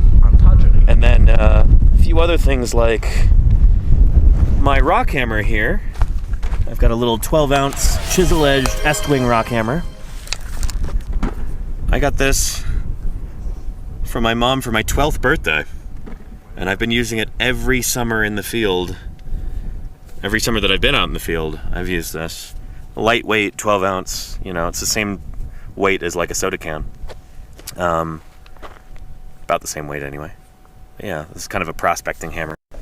But yeah, I've been using that ever since. So that's some longevity there. Yeah. Hope that makes sense. Yeah. And there you go, Ash. Yes, pretty cool, right? And there you go, Charlie's Dragon. Yeah, it's a bit weird when you realize you've had things for over a decade. Definitely. Yes, for certain. Yeah, and this isn't, somebody said ball peen hammer. This is a rock hammer right here. So, got that in for either cracking open rocks or like hitting a chisel. And we've got this chisel edge right here. So, if anything, this is similar to a masonry hammer, but it's slightly different. This is meant to be a rock hammer. So this is designed for geologists, and I suppose for paleontologists as well, although we're far less common than geologists. We don't have a lot of specialized gear that's made just for us. But I can go show you one that kind of is, sort of. Yeah, we'll go take a look at some other field implements. There we go. Yeah. And yeah. And rock hammers and Bruntons. There you go, Desert Visions. Yeah, I don't have any Bruntons on me. I don't have Brunton money. But I don't know if we even have a Brunton anywhere in camp. I'm not sure we do. Hey, maybe we can ask Luke. If anybody's got one, it'd be Luke or Nick. You got a Brunton on you? Nice. Keeps that thing on him. Come on, man. Yeah. You gotta know the strike and dip of everywhere you go. There you go. Yeah, shoot. I was gonna get a Silva. I ordered it and then it never showed up. So I got a refund. But yeah, have you got the Brunton on you right now? It's in the truck. It's in the truck. Yeah. It's close enough. But I wanted to show off, yeah, if we need it, we could just go get it right down there. But here is one of our other tools. This is an Estwing Geo Paleo Pick.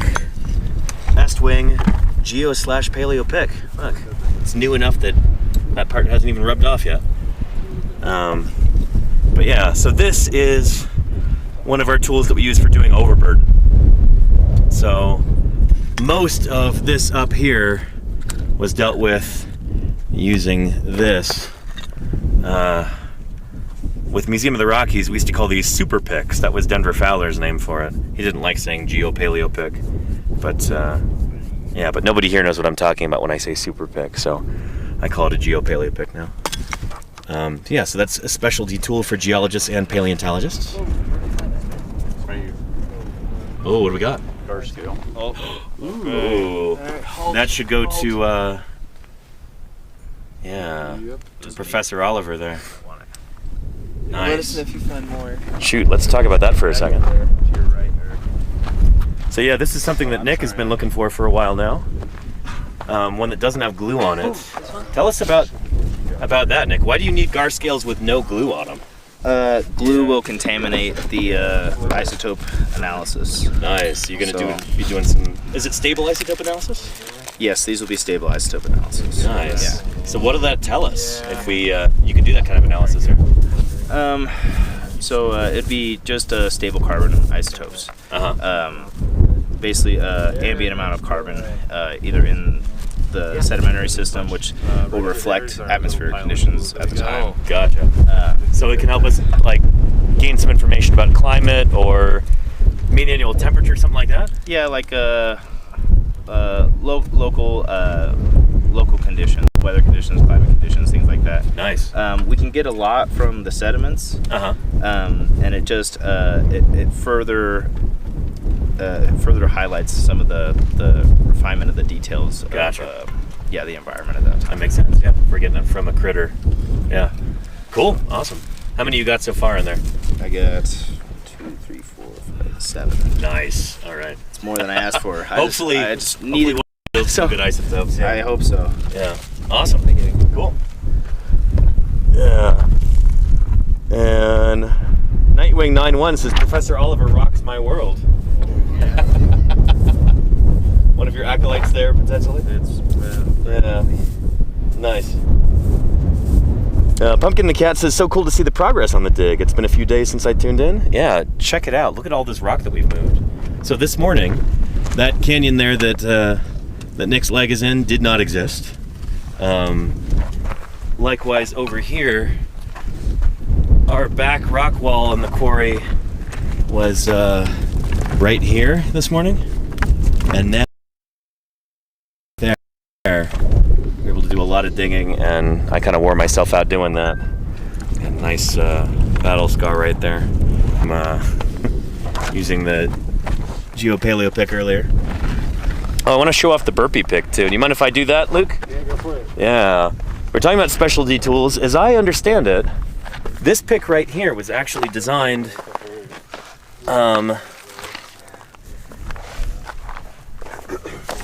so it's this from Estwing. So this was designed in part by folks at the Burpee Museum of Natural History in Rockford, Illinois. So we call this a burpee pick. I think Rockford, Illinois is where the Estwing factory is located. So these are made in the USA. Man, if we could get every paleontologist to get a, no, that's not going to happen. Estwing. But yeah, Sponsor us. they do excellent work. This one right here, kind of an interesting shape. Luke says that he really likes these for prospecting, but it's got a long neck on it. It's got a pretty gnarly looking nail there on the front, and then we've got this chisel edge in the back for digging trenches or just kind of like scraping rock like this. So it's neat. It's one step down from the geopaleo pick. So if you need something but smaller than this guy, we have this now, which is nice. I think I have one of these on my wish list if anybody's feeling super generous. But yeah, it's funny. I tried using this the other day and I'm like, get it. Like all of my muscle memory is in this. Like all of this practice since 2011 is on this guy or on a smaller rock hammer. This just feels like a weird in between. But you know, that's a skill issue right there. I think it's a skill issue. Yeah, that's a problem that I need to solve for myself. It is. I found it's a bit more situational than both of them. It's really not. You can do a lot of the stuff that you do with the paleo pick, including the good old rake technique. There you go. Yep. You know, which is always nice. Clearing away rubble after you've been picking. It is kind of like a big rock hammer in a lot of ways with this like spike. I don't know. I really like it. I really think its best function would be for digging a test pit when you're out prospecting. That would make a lot of sense. It's a little, it's a little easier to carry around than the paleo pick. And also, if the BLM sees you walking around with this and you only have a prospecting permit, they're not gonna think twice about it. Exactly. Yeah. There's a little side-by-side comparison. Yeah. There we go. So again, this is usually for overburden, and this seems kind of ideal for like prospecting and some light trenching. Totally. So, yeah, neat stuff. Might have to get me one of those. Kleber says, "Get good, Danny." I know, I need to. It's a skill issue. Get better. Be better. And here, let me grab my rock hammer over there, and we could do a size comparison with all three. There we go. There's mine. Longtime viewers of this channel will recognize this from the backdrop. I put this on the office wall sometimes. Back home, just stick it on with a magnet. But I do use it in the field too. Haven't used it yet this summer. This is the first time it's come out. But I'll be using it a lot in Utah, I'm sure. So yeah, rock hammer. Kind of a big rock hammer.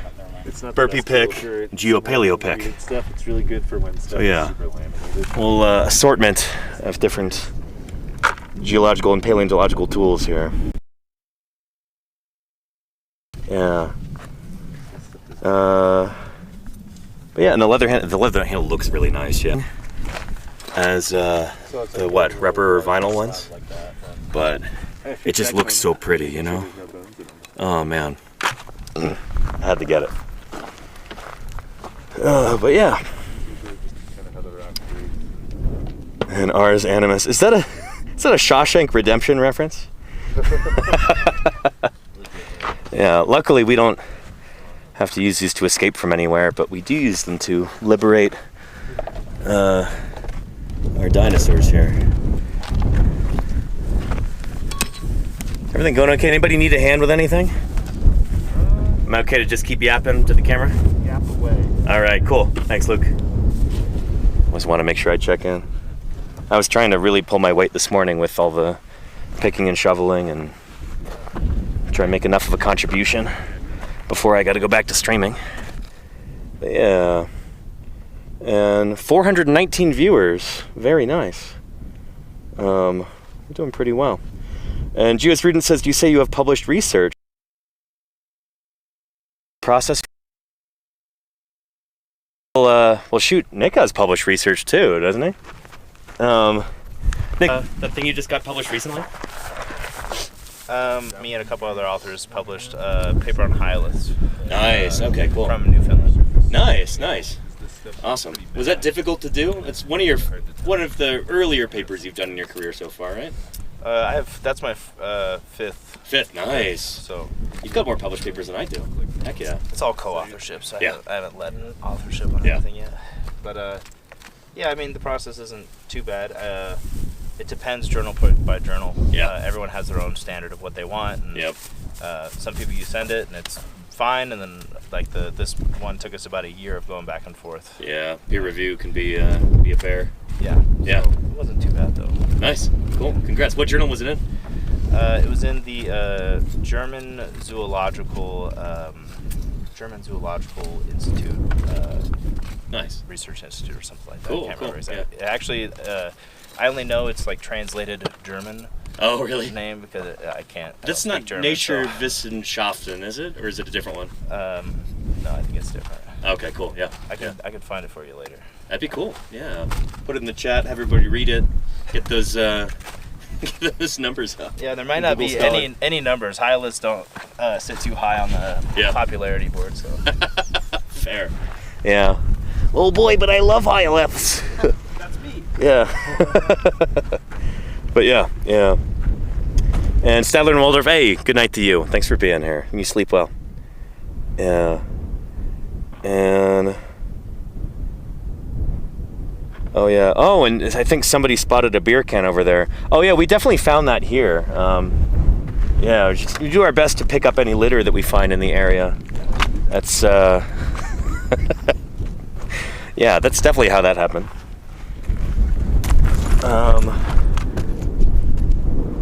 Yeah. So yeah, we had a question about like in paleontology. It's not as you might imagine. Like anybody can submit a paper for publication, but whether or not it gets through review and gets published is another story. So I'm an author on a few different papers. The one I'm most proud of, so far at least, I've got a lot of things in the works, but so far I'm an author on one brand new kind of dinosaur from 2020, Triarchunkus prairiensis, which is a really cool little theropod from the Hell Creek Formation. It is the last Alvarosaurid as far as we know, but weird little guy. See if I can find you an image. Here we go.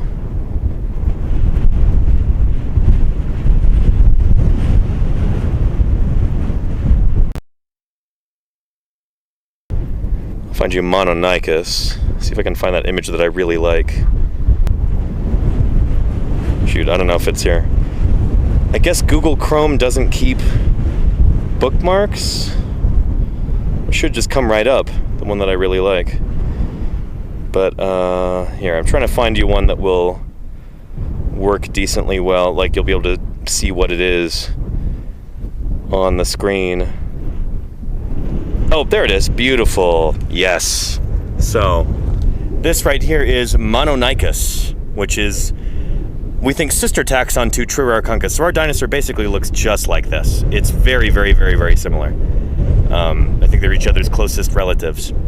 So, little dinosaur about the size of like a big turkey or something like that. Long spindly legs, S-shaped neck, little kind of tubular snout on it with very small teeth, if any teeth at all. But then it's got these super short arms with one big claw on each hand.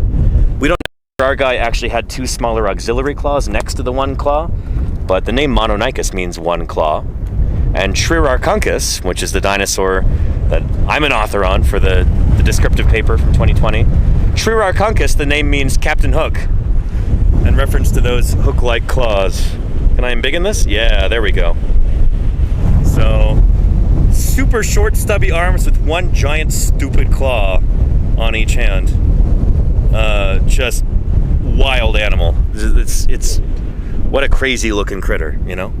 We think that they use those super short, very strong arms with one big claw for ripping open rotting logs in order to get at the insects inside and other arthropods. Maybe they were also digging up mammal burrows to eat our ancestors in the late Cretaceous period. But yeah, Triarchunkus, it's a cool critter. I'm very fond of it and really proud to be an author on that paper. Yeah. So, hope that makes sense. Would love to. Yeah, unfortunately, it's in the Journal of Cretaceous Research, which is not access. It is paywalled. But if you happen to be, if you still have like university library access, hopefully you can get it. I don't know if it's up on Sci-Hub yet. If it is, you didn't hear it from me.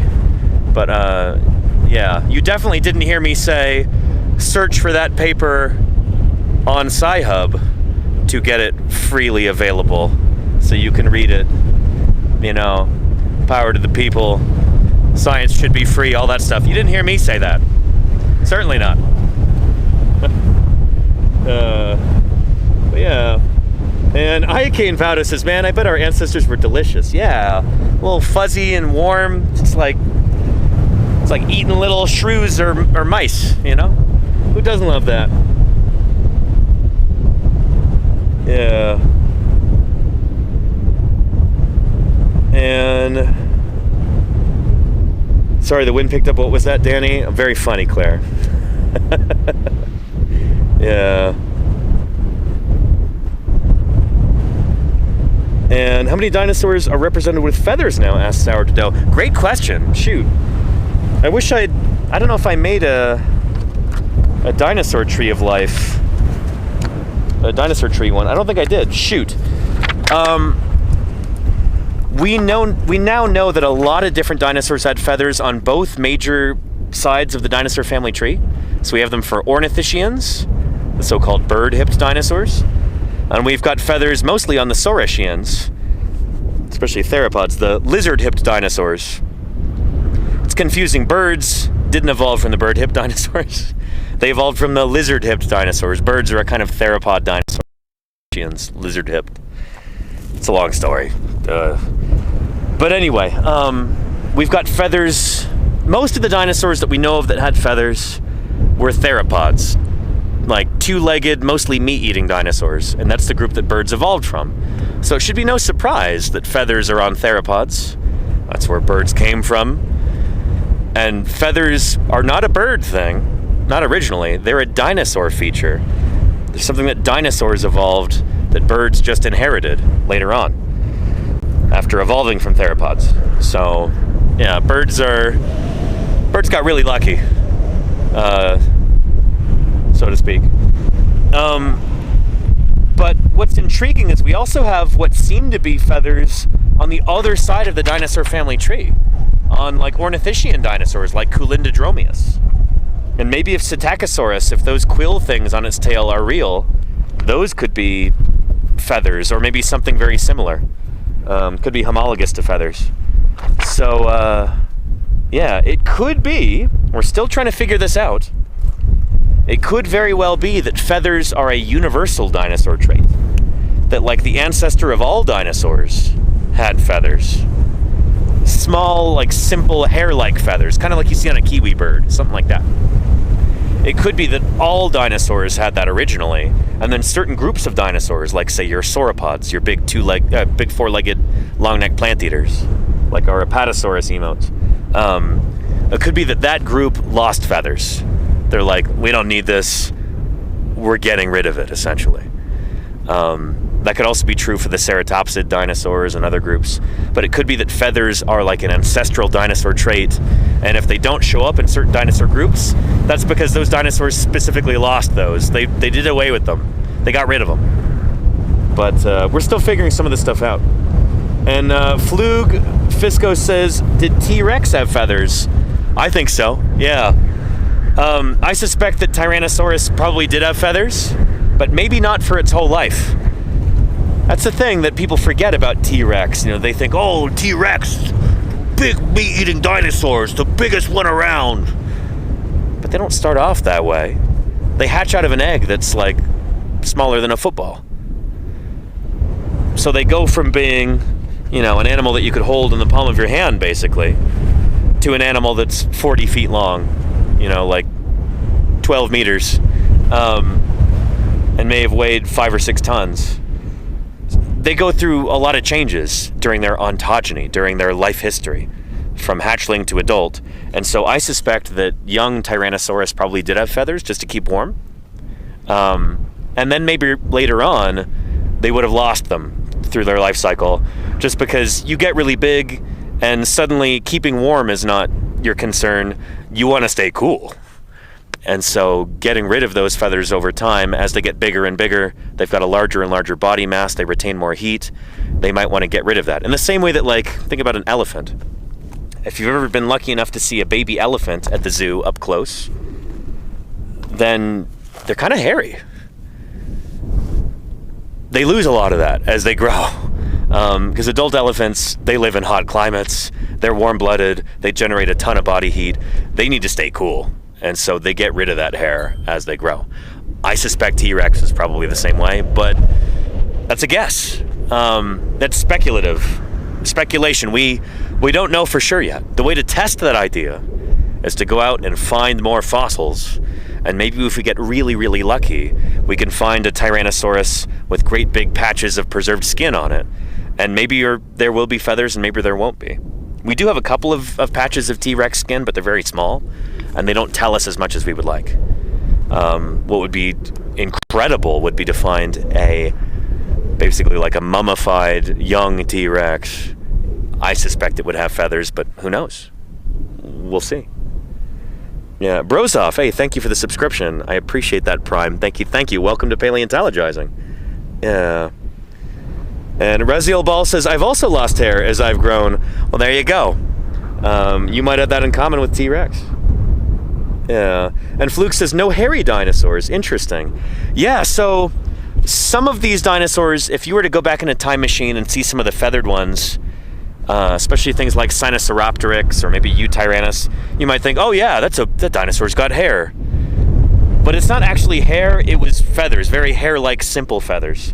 You know, feathers today have got like, they've got like the central rachis, that central shaft, and all the branches that come off of that. Some dinosaurs had feathers just like that. They would have looked like modern day flight feathers on, say, an eagle or something.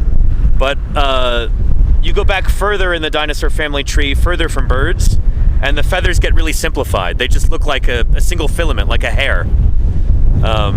Again, kind of picture like a kiwi bird, if you're familiar with them, or maybe like an emu. They still have relatively complex feathers, but they look hair-like from far away. Yeah, the study of feathers in dinosaurs is really interesting, and that's not my specialty, but there are people who work on that, and I think it's really fascinating. Yeah.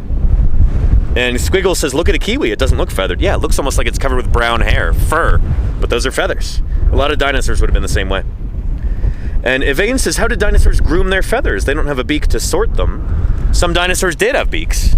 If we're talking about like ornithomimosaur dinosaurs, the ostrich dinosaurs, they had beaks. But I think a lot of other dinosaurs that had teeth in their mouths, they would have used those teeth to their advantage to kind of comb through their feathers. Today, the only animals that have feathers in our modern world are birds. And so we think that feathers and beaks go together. But there were a bunch of dinosaurs during the Mesozoic that had feathers but didn't have beaks. So they must have been able to use their mouths and their teeth for preening, for cleaning their feathers, for spreading oil around them, for doing all that good stuff to keep clean and healthy and looking their best. So yeah, it's important not to let kind of present-day bias throw you too far when we're talking about extinct animals like non-avian dinosaurs. Yeah. Anywho, yeah.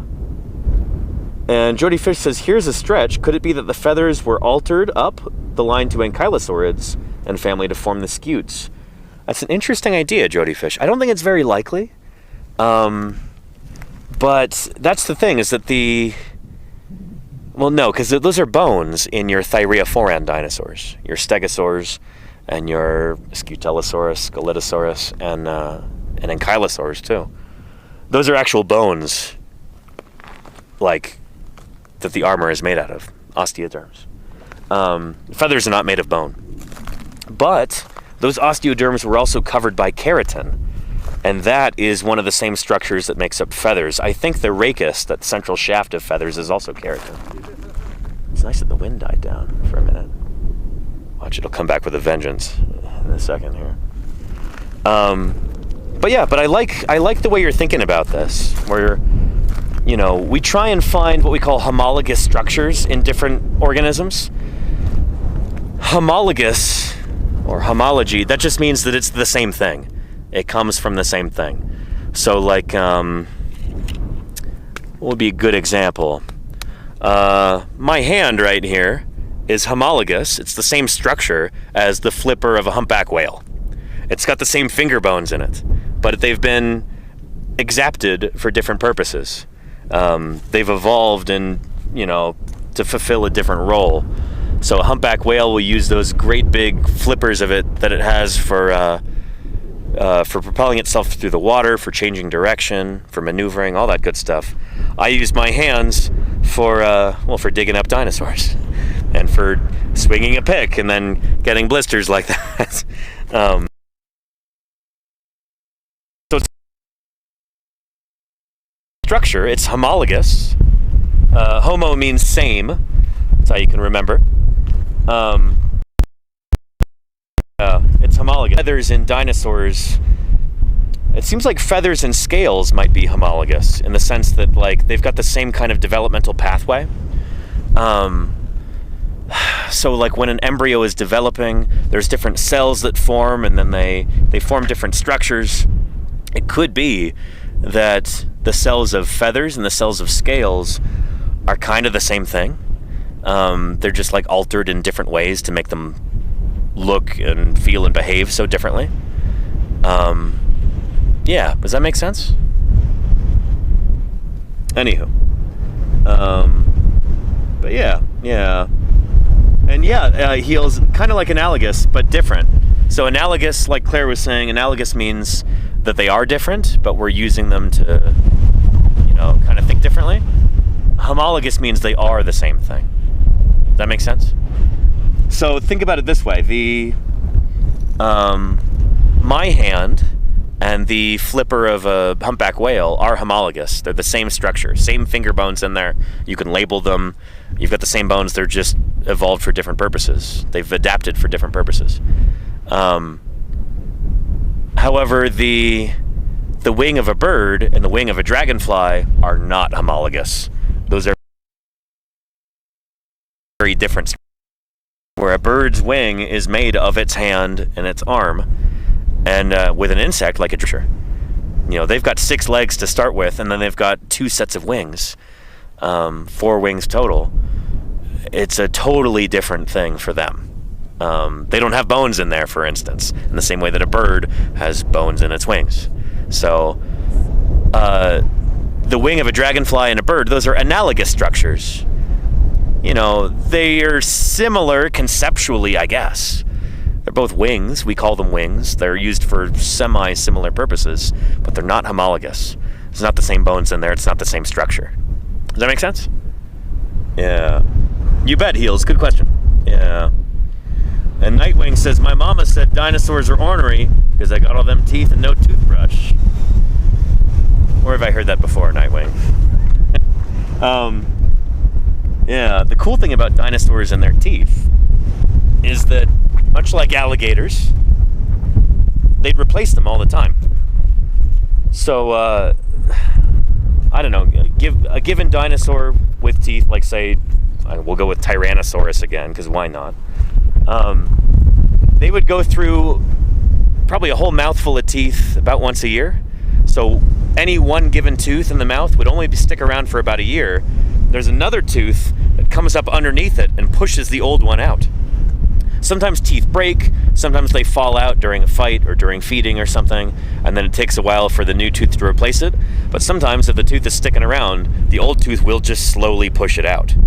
But the point is they had like a never-ending supply of teeth, just always being replenished all the time.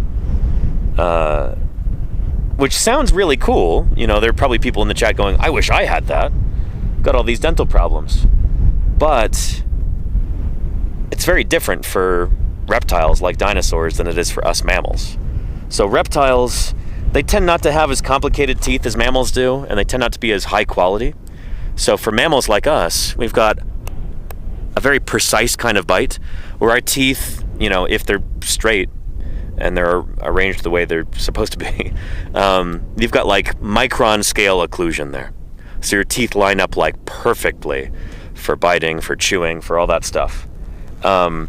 Reptiles are not like that. If you're losing teeth left and right and just replacing them all the time, you're gonna have big gaps in your tooth row.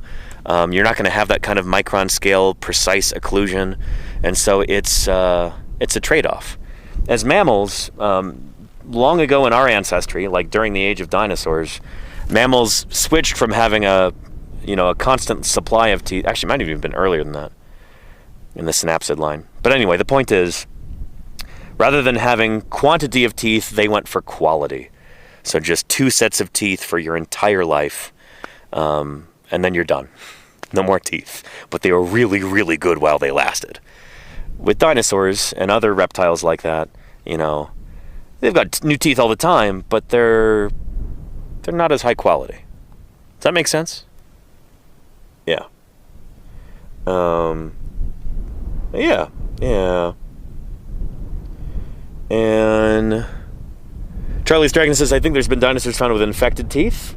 No, there have been, yeah. Sometimes you get like an impacted tooth where like it gets stuck in the tooth socket, and then it probably would have been pretty painful, I imagine.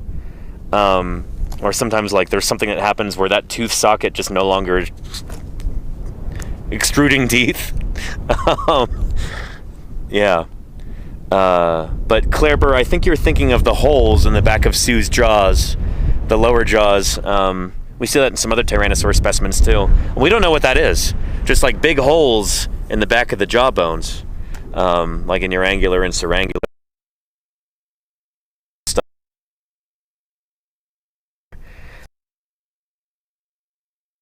That is, it might be an infection. It's been suggested that there are actually holes from other, I think that idea is kind of function or disease or something. There's like, what is it, trichomoniasis or something like that, is like a protist infection that birds can get. That's been suggested as the culprit, but it doesn't really seem to produce holes in bird jaws or anything, so it might not be the same thing. We're still kind of figuring that out. Yeah.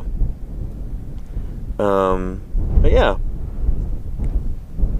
And that's interesting, Andrew Memorex. I think didn't you say that a little while ago? That'd be pretty neat to be able to grow new teeth, but yeah. That being said, it was a bit of an oversimplification because there are a few kinds of mammals that actually did evolve to have more than just 2 sets of teeth, and they do that in a couple different ways. Rodents, famously, have their incisors, their front 2 teeth, those like buck teeth. Those just constantly grow and grow and grow for their whole lives. It's the same tooth, but it just is constantly growing. And if they don't constantly chew on things to wear it down, that could be really bad for them. Like those teeth can actually like curve up and then they can go and then like pierce the brain. It's wild. So yeah, that's why it's really important if you have pet rats to give them stuff to chew on, because they need to do that. That's like a physiological need that they have. And then you've got, with an Afrotheria, you've got the Sirenians and the Proboscideans, and they have extra sets of molars. I don't think they have it for any other teeth, but for molars, they get like 6 sets for their whole life. It's called marching molars. They like start at the back, I think, and then they move toward the front. So they actually do replace their molar teeth in particular, which is a really neat adaptation. But it's still very much a work in progress in the sense that like there are very old elephants out in the wild who they might live like a really long, successful life, and they just go through all 6 sets of molars, and then they're out of luck, you know? They just have no more teeth anymore. So they hang around for a while in like swampy areas, chewing on soft water plants, trying to survive on that, but that's usually not nutritious enough, and eventually they just kind of starve to death, which is really sad. But yeah, at least they had those 6 sets while they lasted, you know? Yeah. And there you go, Charlie's Dragon. Yeah, elephants hacked the system. Yep, Proboscideans.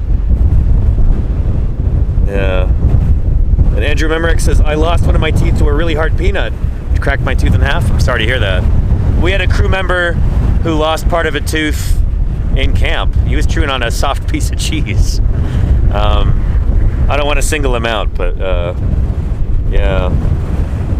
And a narwhal's horn is a tooth. It's a a canine tooth, I think. No, you're turning red. Yes, indeed. Yeah. And Cato scales. Yeah, let's go back down to the site in a second and check that out. This is a duckbill dinosaur site that we've been excavating for a little over 2 weeks now. Actually, like almost 3 weeks. We'll go down there in a second, but let me get some water first before I forget.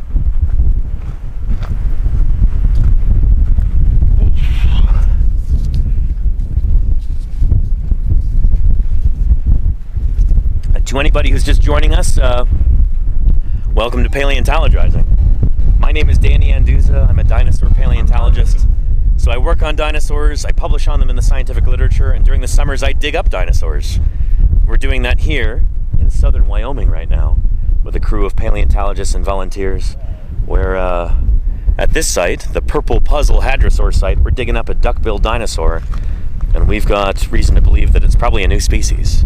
So we're pretty excited about that. It is a tremendous amount of work, but we're getting it done. These massive white blocks right here, I've got the bones inside. So we've got a whole bunch of different hadrosaur bones here in these plaster and burlap field jackets. Yeah, totally. So this is standard operating procedure on a dinosaur dig when you get dinosaur bones in the ground, or the bones of any other kind of large fossil, large vertebrate animal. You make a protective cocoon out of burlap that's soaked in plaster of Paris. It's kind of like an old-timey cast on a broken arm or leg. And these are so big and heavy that we've actually used 2x4s to help reinforce them so that they don't flex when we take them out of the ground, because that's a massive amount of rock and bone too in there. Very, very heavy. And the plaster and burlap, while it is very strong, it needs some external reinforcement so the whole thing doesn't crumble when you lift it up. So we've got a good part of a duckbill dinosaur skeleton in here. We've got some nice limb bones in here, and we've got some vertebrae and some other limb bones and other odds and ends that we can't yet identify in here. And we're probably gonna need a helicopter to get this out. We're working on making that happen, but that'll be exciting. Might be next year. We'll see. Is that one of those barking spiders I heard about? I think it was one of those bioluminescent spiders that Barnum Brown wrote about. 'em. There you go. Yeah, the one that he was looking for in, was that Burma? Yeah. they're up here. I think they're up here too. Well, Barnum Brown was here in the 30s, so maybe he brought some with him. They've established a local population. But, yeah. I don't know if the mic picked that up. I assume it did, but nobody's talking about it in chat. But, yeah. Anywho, yeah, this is what the site looks like right now. Good stuff. And Flug says, how many species of dinosaurs have been found? That's a good question. Shoot. Luke says 1 million. Might be about 1/1000th of that, thereabouts. But yeah. What's funny is this is like a paper that I'm working on right now, actually, on the rate of discovery of new kinds of dinosaur, and like what we can even really say about that. But yeah, if you want to look, just get a visual sense for how many different species of dinosaur have been named, there's a Wikipedia article about this. If you just Google Wikipedia list of dinosaur genera, Genera, you can scroll through that to give you a visual sense. If we were back home in my office, I would just show you on screen. But it's many of those, probably more than half of them, are not valid. Maybe as much as 2/3 or 3/4 are not valid. But so far we've got roughly about 1,000 genera of dinosaurs, genera and species. They're kind of interchangeable when it comes to dinosaurs, that are probably real, probably valid. Sometimes the same dinosaur can get named twice for a whole host of different reasons. Sometimes you might have a juvenile and an adult from the same critter, and they look so different that they get different species names, genus names. Sometimes you get different parts of the skeleton from two different dinosaurs that don't overlap, and so they get named two different names when in reality they probably come from the same kind of animal. There's lots and lots and lots of things like that. We could talk about that all day. Again, when you've got really limited information, it can be tricky trying to figure out which species are the same and which are different. And that difficulty is increased by, I think, the tendency of some paleontologists to name things based on material that's too scrappy. So everybody wants to name a new dinosaur, or any other kind of organism. It's your belt, a real feather in your cap to be able to say, yeah, I named. So yeah, I think a lot of dinosaur groups are way oversplit, but that's just me. But yeah, it's about 1,000, and it's increasing all the time. So last year at the Society of Vertebrate Paleontology conference, our big scientific meeting that we have every year as vertebrate paleontologists, I presented some research on this where I actually calculated out how many dinosaurs have been named in the past 10 years, from 2015 through 2025 at that point. And on average, because it fluctuates year to year, sometimes you get more, sometimes you get less, I should say, countable now.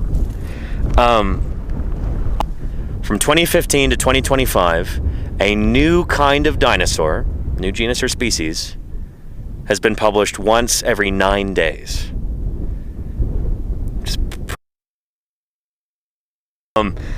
That's a lot of new dinosaurs. Some of them are not going to be valid. Surely some of the ones that have been named, the same critter was named twice within that 10-year period.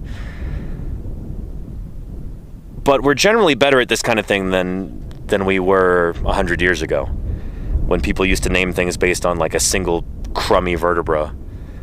Nowadays the standards are a bit higher. Peer review is a bit more, shall we say, strenuous. So yeah, I think we're doing pretty well, considering. One new dinosaur every 9 days is pretty good. It's pretty darn good. Yeah. Yeah. The very funny Iocane. Yeah. Serendipiceratops. Yeah, there you go, Dinosaur Dave. Serendipiceratops Arthur Clarke-eye, right? Arthur C. Clarke-eye? It's probably an ankylosaur ulna, but it was thought to be like a leptoceratopsid. Yeah. Anywho, don't mean to be casting aspersions on anybody's dubious dinosaurs. Yeah. Anywho. Oh, yeah, and we had a question earlier about Brontosaurus that I failed to answer. Sorry about that. Kennedy, this is debated. Yeah. Oh boy, the whole Brontosaurus thing. We need to get a sauropod researcher to interview at some point.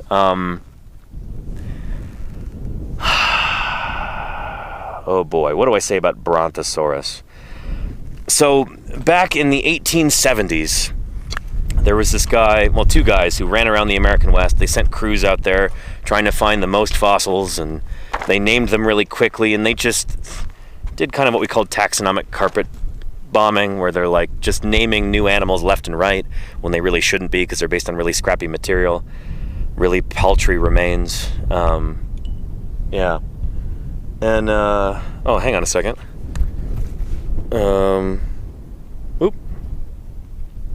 That's Uncle Don texting me. Let's see here.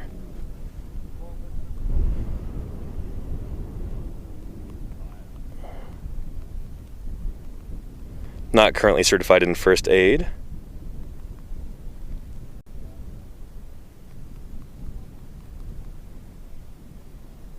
Yeah. Sorry, that's Mike in Utah texting me right now. I want to make sure I get back to him before I forget. Okay. So yeah, Cope and Marsh, these two rival paleontologists back in the 1870s, in the Wild West days, they were sending crews out to the American West, just finding all kinds of different fossils and naming them when they really shouldn't be. And so sometimes you get the same animal, what we think is the same animal, that would get named like 12 or 20 times. I'm looking at you, like Allosaurus, aka Epentarius, aka what was it? So many other different names for that critter. Anywho, and so Othniel Charles Marsh, he named Apatosaurus based on some material. I forget exactly what it was, but it's a big long-necked plant-eating dinosaur. Then he named Brontosaurus based on better material. Again, big, long-necked plant-eating dinosaur. It turns out they seem to be the same thing. But the name Brontosaurus was associated with much better material, and frankly, it's a much better name. Brontosaurus means thunder lizard. Like, that's a world-class name for a dinosaur. It rolls off the Brontosaurus. It's evocative. It's beautiful. Brontosaurus, thunder lizard. Apatosaurus just means deceptive lizard. Like, what? But, you know, since they seem to be the same animal, since Apatosaurus was published first, that was the name that, according to the rules, sticks around. And so Brontosaurus fell by the wayside. It's called the rule of priority. We have rules about when we're naming animals. There's a whole rule book there, the ICZN has, the International Code of Zoological Nomenclature. Very precise rules about these things. And if it turns out that two names were given to the same animal, the name that was published first is the name that stays. The other one has to go bye-bye. So that's how it stood for a long time, is that paleontologists like me, we would say, well, you know, I know everybody in the general public loves the name Brontosaurus, but we should really use Apatosaurus for that name. That's the official name for this animal. But then, I think it was in 2015, Emmanuel Schopp, who's a sauropod paleontologist, he and some co-authors looked at a bunch of this material. They went back into the museums, they did some really detailed analyses, and they said, hang on, we think that the slight differences that we see between the Apatosaurus original specimen and the Brontosaurus original specimen, they think these differences mean that they're actually different animals. And if that's the case, then the name Brontosaurus would come back, and we can use it for anything that looks like that original specimen. So it comes down to kind of a matter of opinion at a certain point. We don't have like a concrete answer on whether or not Brontosaurus is valid. It just depends whether you think that specimen is different enough that it warrants a different name. And there's a lot of disagreement about that in sauropod paleontology. Yeah. Well, let's see, train in first aid. Hang on a sec, I'm texting.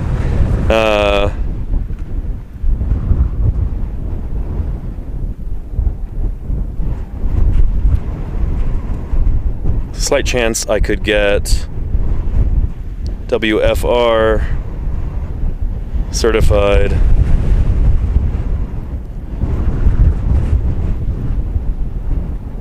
Before July 15.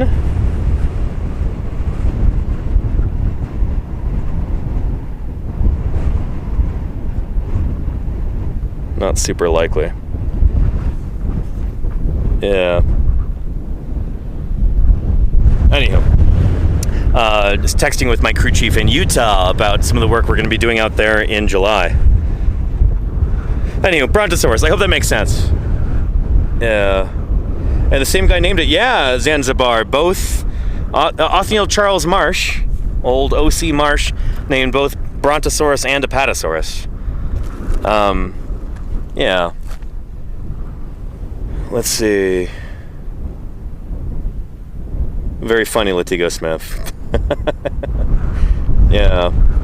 And Zanzibar says if a name becomes actually invalid, and as consensus in the field, can the discarded name be reused? No, it can't be. No, that name is now out of bounds. And what's funny is that, well, you could reuse it, but you'd have to change the spelling. That's happened a number of times. Where that dinosaur I showed you earlier, Mononychus, there we go. This critter here, Mononychus, when it was first named, it was Mononychus, C-H-U-S, Mononychus. They published it in the early 90s, and then somebody realized, oh shoot, that name is already in use. Somebody's already got it. And that somebody is a beetle. And so they had to change the name. Rather than giving it a totally new name, they just changed the spelling. They changed the CH to a K. Yeah.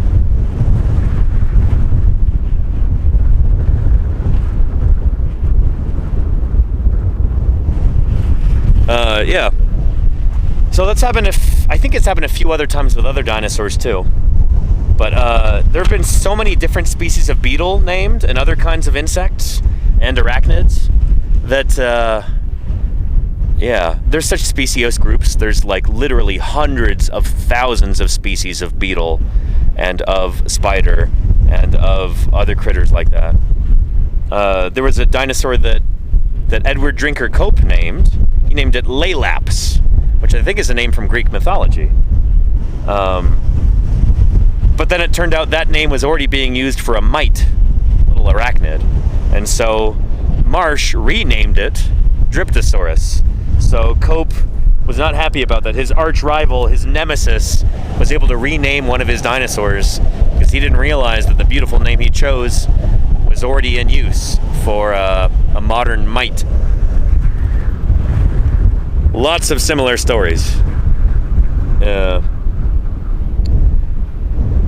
And there you go, Deathsaurus. There's like 400,000 species of beetle that have been named. It's bonkers. And it can be really difficult to check sometimes because, you know, what book is going to list all 400,000 species in alphabetical order so that you can check to see if it's preoccupied? Nowadays, we do have resources online for that kind of thing. You might even be able to... I think the ICZN might even have a thing there. But, yeah. And Monolophus, yeah, there you go, Nightwing. That's the single-crested lizard. That's what that name means. Yeah. And Mothproof KT, is anyone else just ridiculously impressed that Dan has retained all this info? Well, I don't know. I do this for a living. Like, sometimes I have to be purposefully vague about things because I don't remember the exact details, but, I don't know. I've been reading about dinosaurs and other aspects of natural history since I could read, you know? This has been my lifelong passion. This is the big driving force in my life, so I better remember some things, you know? I'm always embarrassed and a little ashamed when I forget some of the details. But, yeah. And I don't know, as a result of this, you know, having absorbed all this information and tried to retain it, there's like big blind spots that I have in terms of my knowledge. Like, I don't know, if I'm ever part of like a bar trivia team, like, if we want to win, better have somebody on the team who knows professional sports and pop music and stuff like that. I don't know anything about either of those subjects, really. I probably know a little bit more about music than, yeah, I don't know. I'm like actively very disinterested in professionals. I love playing sports, but man, do I get bored to tears watching sports. It's awful, it's painful. Yeah. Snow Denchi says, I used to be able to name 500 breeds of rabbits. There you go. Yeah. And Cepheid Variable says, Danny probably does what he eats. I remember what I eat for breakfast every day in the field because it's always the same thing. A protein shake. That's my breakfast. I don't have solid food until lunchtime, usually. So yeah, it was a protein shake yesterday. And maybe I had a little bit of avocado toast too. I forget. Ethan offered me some avocado toast, and I'm like, yes, please.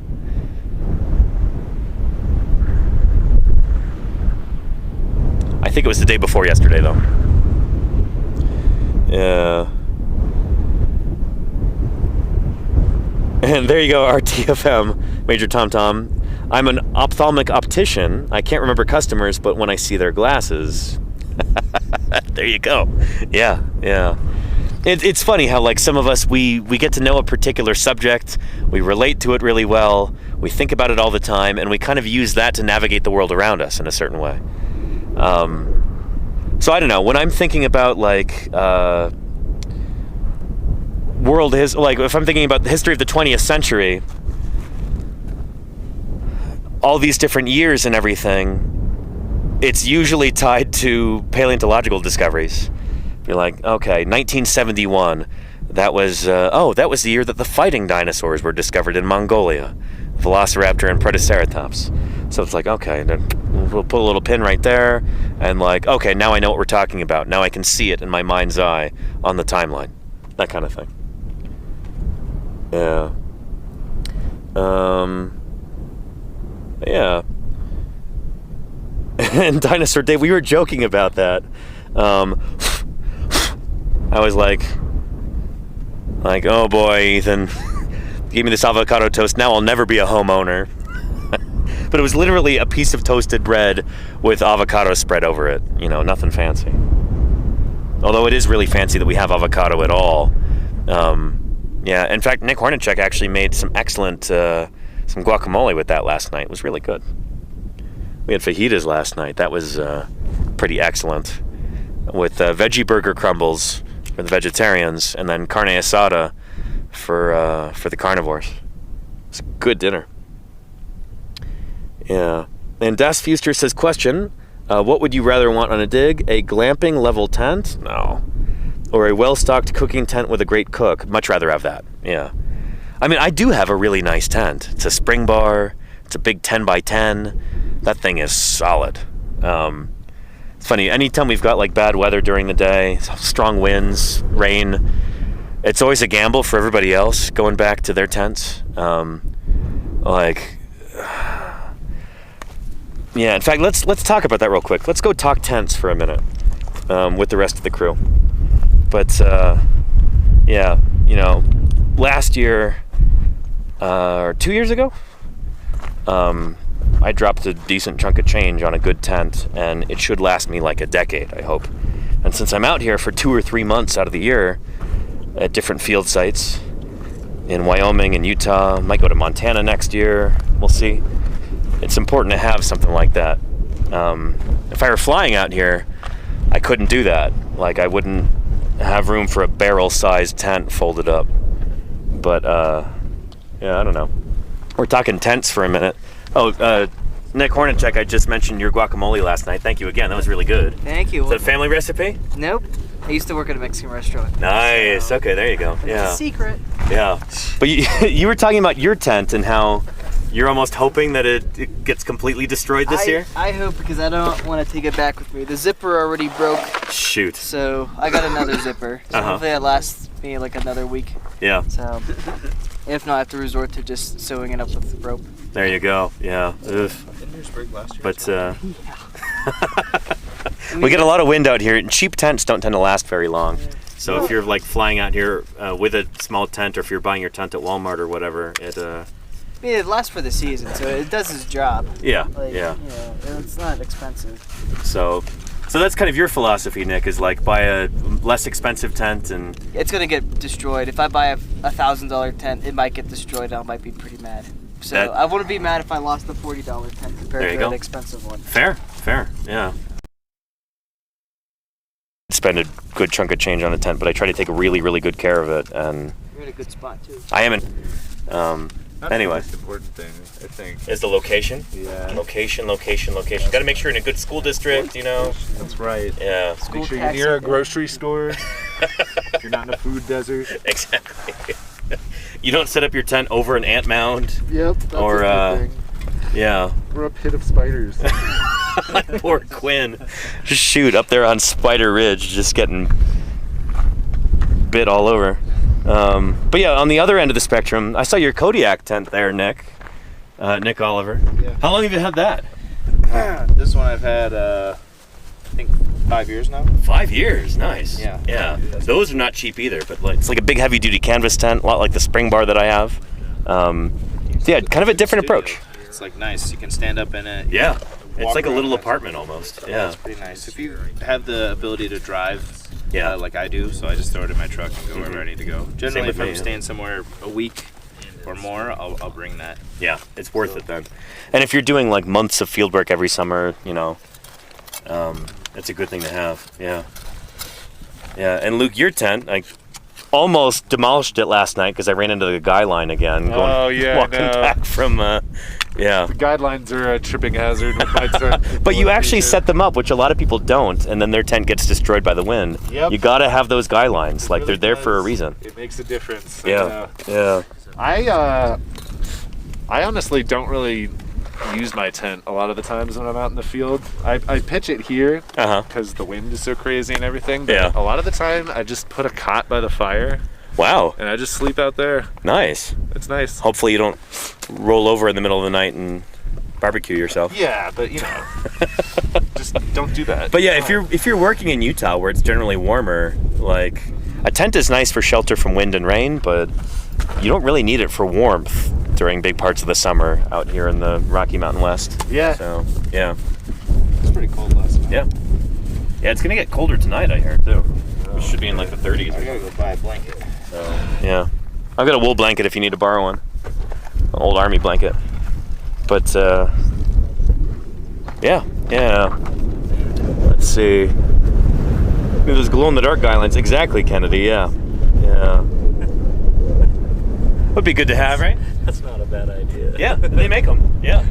They have other ones with like reflective tape on them, so if you shine a flashlight nearby, they reflect. Oh, there you go. So yeah, but I was walking in the dark, so yeah.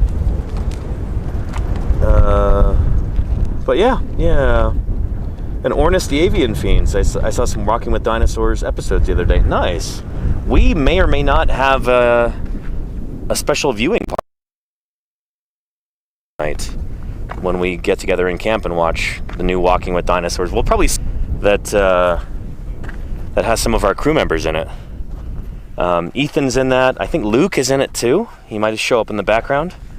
Of course, Don DeBlue and Jim Kirkland make appearances as well. Whitney is in it, our paleobotanist. And yeah, I think Marcello, just met him this morning. I think he's in it too. He just showed up in camp last night. So yeah. And Claire Burr. Oh, you saw the Jim and Don Gastonia episode. Nice. That'll be the one that we watch, I think. Yeah, that'll be cool. That's still salty about it, actually. It's the reason I couldn't stream from that site, the Lori's sites and Kylosaur bone bed. For 2 years, I couldn't stream from there. Which meant effectively I couldn't even go there, because I have to stream to pay the bills. If I can't pay the bills, I can't go. But yeah, the BBC had a contract, like a media embargo. Couldn't even take photographs at the site, I was told, because they had their contract there because they wanted to shoot footage at the site. So anyway, now that it's premiered, that embargo should be lifted, so I should be able to go stream from there in September maybe. So I'm looking forward to that. Yeah. And there you go, Claire Burr. Yeah. Excellent. And Death Source says, how do they manage to take up 2 years for like 10 minutes of footage? Lawyers, I guess. I don't know. Oh boy. If I were back home, I'd pull up that clip with Lionel Hutz from The Simpsons. Yeah. Can you imagine a world without lawyers? And it's just like this beautiful sunny hillside with all of these people of different creeds and nationalities holding hands and dancing, and they're super happy. And he goes,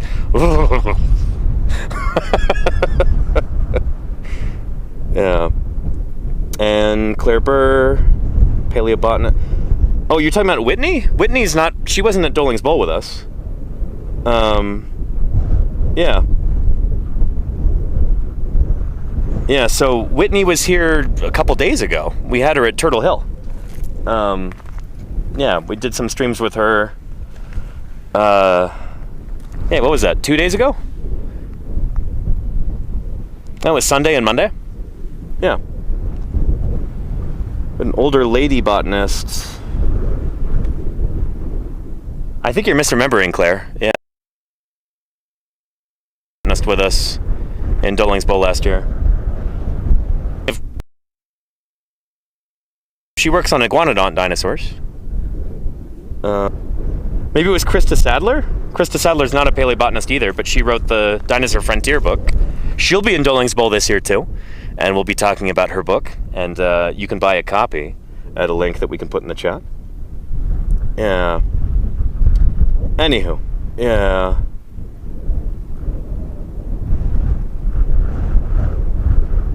Anywho. Jason says, you should run a TV show. Well, I do. Welcome to twitch.tv. Welcome to Paleontologizing. I don't know, this is how I do my outreach. Maybe someday, there'll be a properly edited television show, but you're getting the unvarnished fieldwork experience live, which I think is pretty cool too. That's nothing to sneeze at. Yeah. But I appreciate you, Jason FC, for saying that. That is a compliment, saying I should be on TV. Yeah, anytime somebody doesn't say I have a face for radio, I'll take that as a compliment, Yeah. Danny gets it all in one take. Sometimes, Kennedy, not always.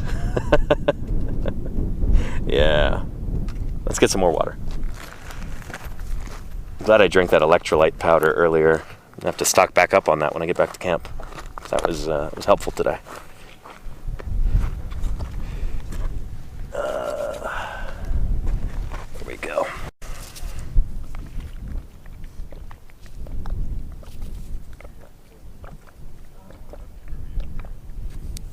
I want to check on my battery too, just out of curiosity.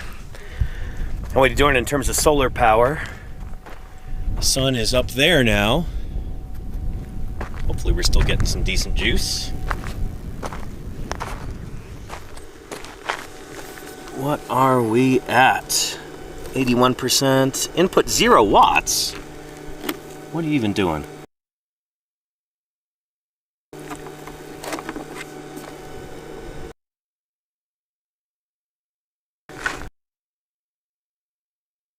This thing is even slightly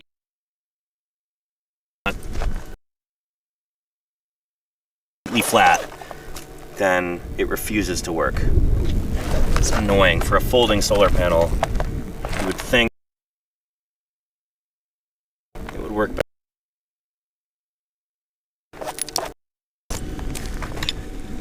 lay this out as flat as I can get it. I don't know, that might be...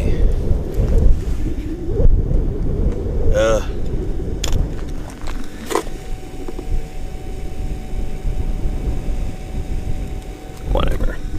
Also standing in front of it, it's probably not helping.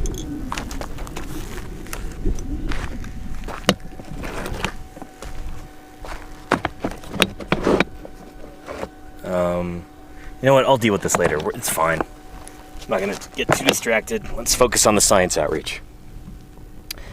Yeah.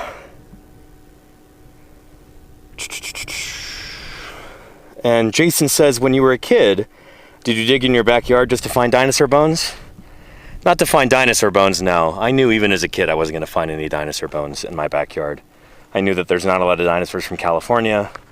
And if you want to find dinosaurs, you need to dig in rock, not in soil.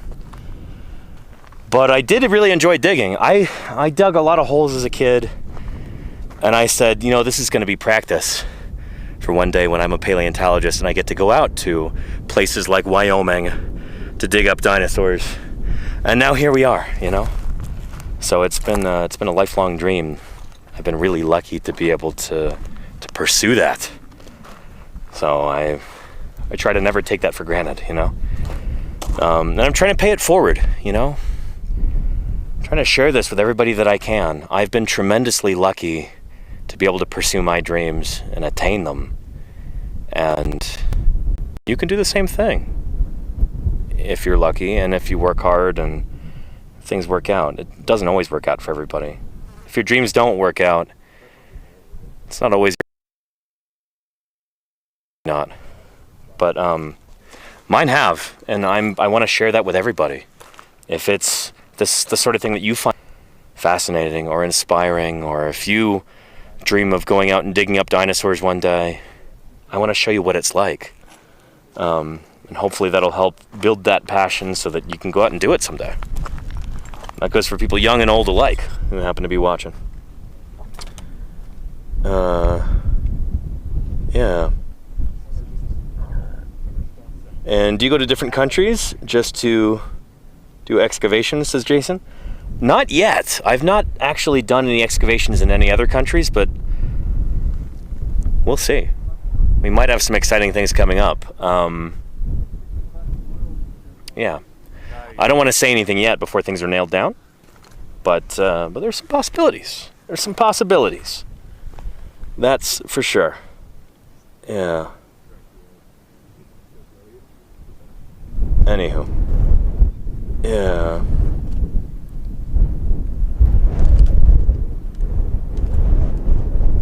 Let me know if you've got any other questions or anything.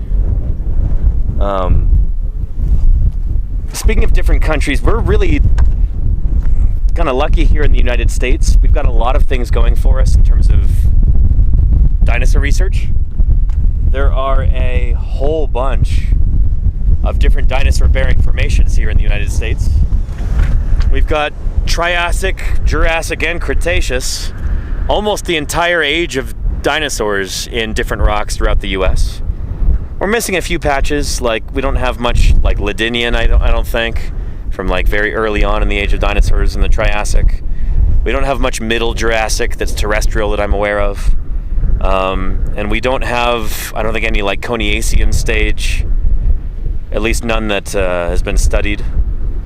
But yeah, as far as different places go in the world, the United States might have the greatest diversity of like dinosaur-bearing rocks from different ages. And we've got a whole bunch of different paleontologists here in this country studying dinosaurs too. So far, we've got the most dinosaur species out of any country named from the US. So if you were to tally up different dinosaurs named from every country in the world, the US would still be number one. But other countries are catching up.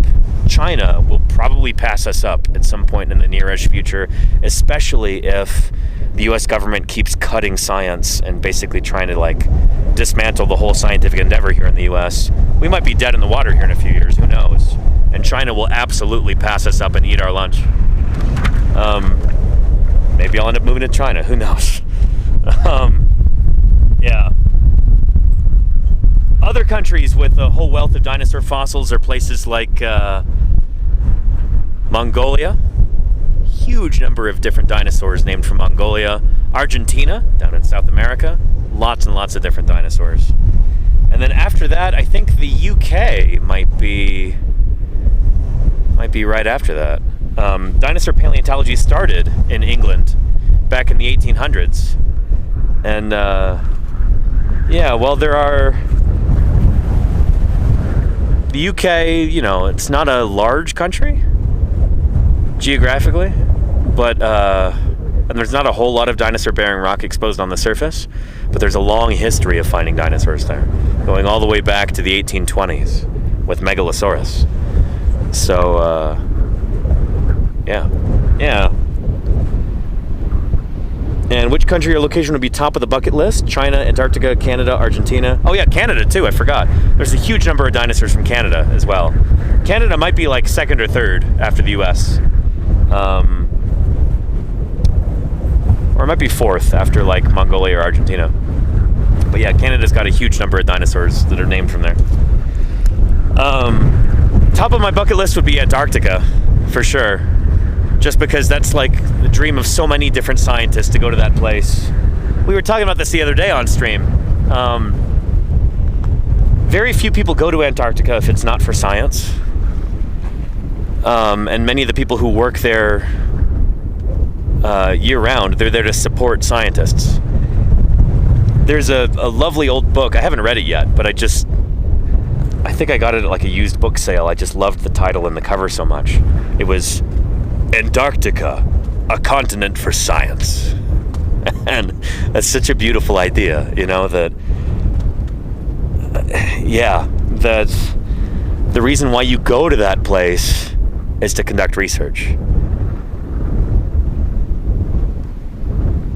And there are dinosaurs known from Antarctica, a good few now.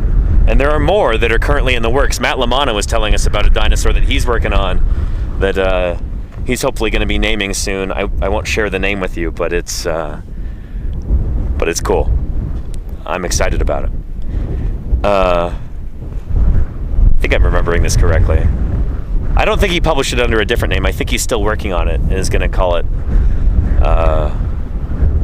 by a name that'll... people will be excited about it. But anyway, yeah. Antarctica used to be absolutely full of dinosaurs during the Mesozoic. All 7 continents were. Finding those fossils nowadays is not easy, but they're there. And man, that's a dream of mine, to go to Antarctica, collect dinosaurs there. Yeah. And Jason says, I think Australia might be a good place to go for dinosaurs. There's definitely some dinosaurs from Australia. Australia presents a lot of, shall we say, challenges to finding their dinosaurs, however. Australia's a fairly flat country. You don't see a whole lot of... There's not a great deal of hills and valleys and canyons and gullies and places like this. Here in Wyoming, we don't look for dinosaurs out on the valley floor. You look for them on these anticlines up here, where the rock has been pushed up toward the sky, and you've got a lot of erosion going on. There's not a whole lot of that in Australia, for the most part. At least not in the regions where you've got lots of Mesozoic rock. And so, for as large and cool a country as Australia is, and for as many cool dinosaurs definitely lived there, not very many dinosaurs have been named from there. Dinosaurs are kind of underrepresented in that country because I think largely the topography isn't suitable to being able to find them. Sometimes when cool finds are made, they're like in the middle of a pasture in like a farmer's land. And they just happen to be like digging a hole for some reason, and they start finding vertebrae. You know, there's a lot of weird happenstance finds like that occur in Australia. Don't get me wrong, there are a good number of dinosaur fossils from Australia, but far less than you would imagine for a country that is as vast as it is and generally dry as it is, for large parts of the country at least, on the outback. Yeah. But yeah. And Antarctica is technically a desert. Yeah, very little precipitation there. Yeah. And Major Tom Tom says, I'm surprised that there are not many dinosaurs from Africa. There actually are. The reason why I didn't say Africa is that Africa isn't a country.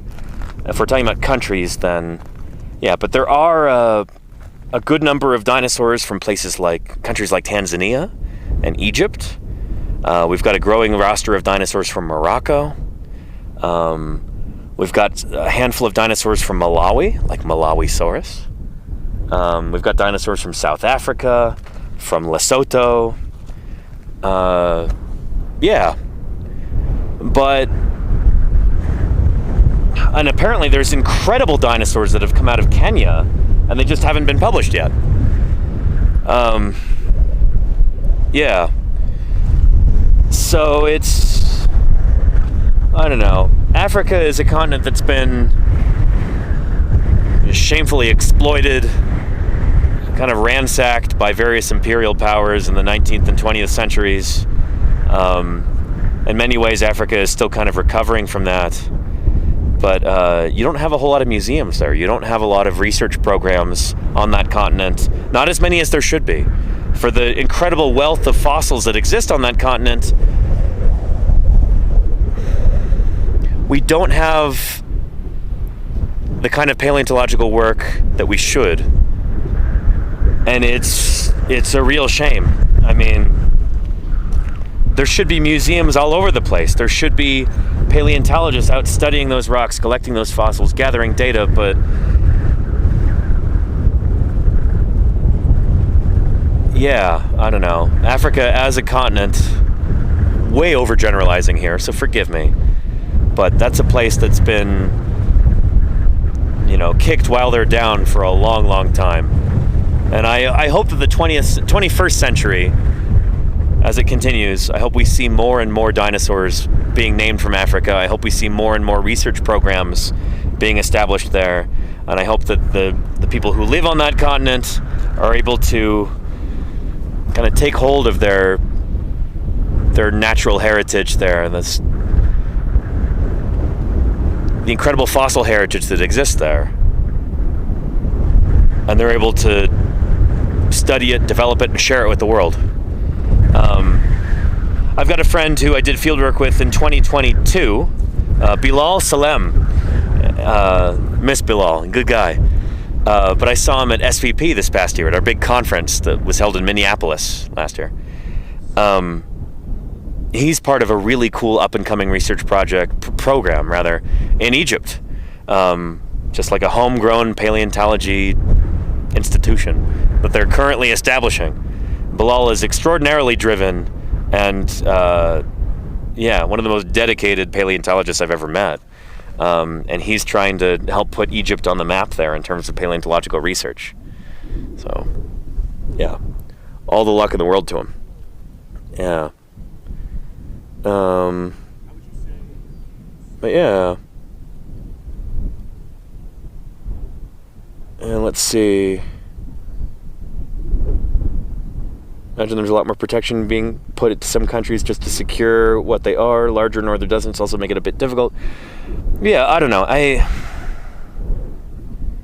In Egypt, in particular, there's this really heavy emphasis on archaeology there, because ancient Egypt was one of the great,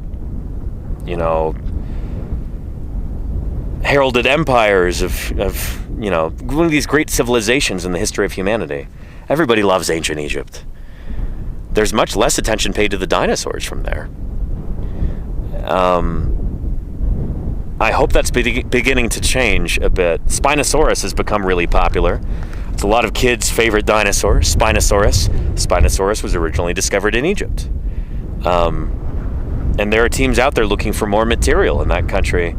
Hopefully they'll find a decent skeleton of Spinosaurus again, because nobody really has. Not Spinosaurus aegypticus, not the one from Egypt at least. You've got other Spinosaur fossils from Morocco that are probably from a different animal, I suspect.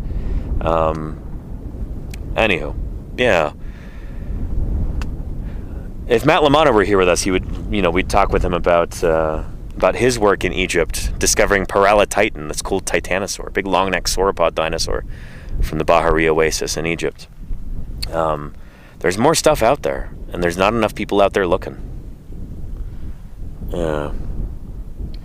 And Das Fuster says, what would you say to a person who's holding the purse strings, as to why there should be more research around the world for fossils? Ooh.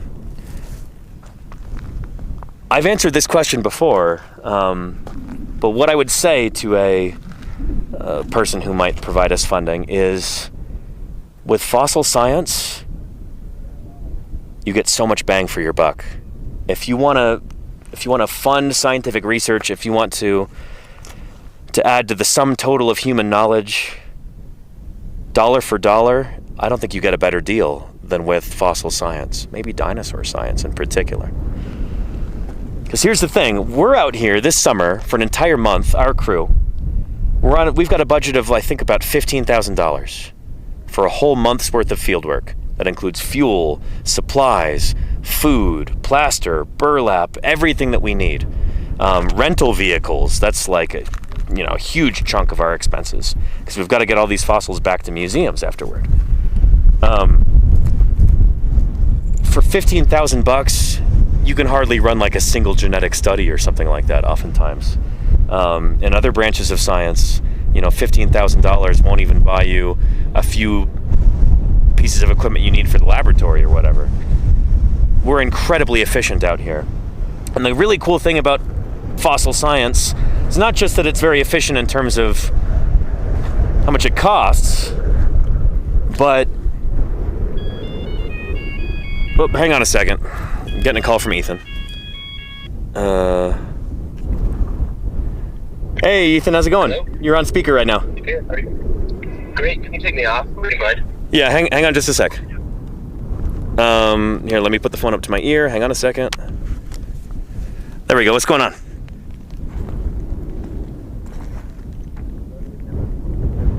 Yeah, sure thing. Yeah, you bet. Yeah. All right. Thanks. All right, bye. All right, hang on a sec. I gotta put this back on my wrist. Sit you down right here in the bush for a second, chat. Hang tight.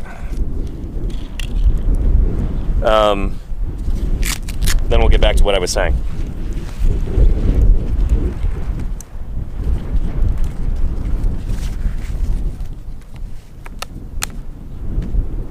There we are.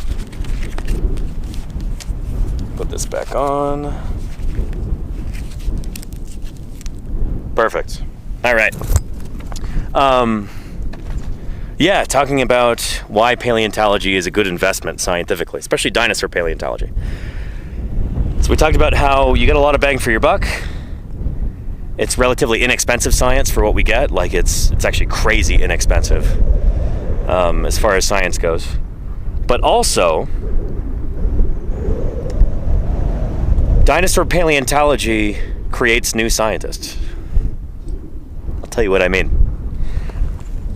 Whenever I'm at like a scientific conference, or I'm chatting with other scientists who are not paleontologists, and I tell them what I do, I work on dinosaurs. Way more often than you would imagine, with surprising frequency, whether they're a microbiologist, or a physicist, or a chemist, or a marine biologist, or a sociologist, or whoever, very, very often they'll say, oh, holy cow, I loved dinosaurs when I was a kid. That's how I got interested in science.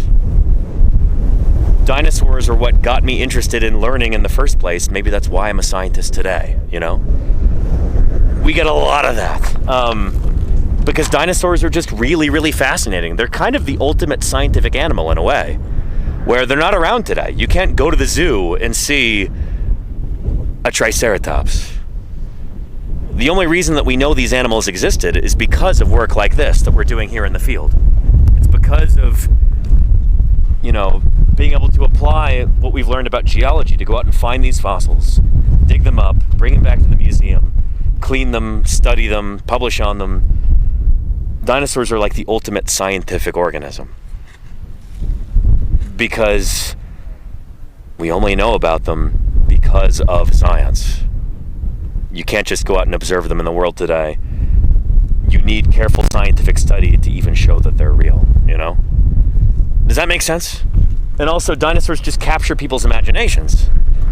You know, the same is also true to a certain extent for mammoths or saber-toothed cats or, I don't know, gorgonopsians and things like that. But dinosaurs have real star power. Dinosaurs ruled our planet for 100+ million years. They, like, actively seem to have kept our ancestors, you know, early mammals down. They shaped our own evolution in ways that we're just kind of starting to understand, really, as mammals. And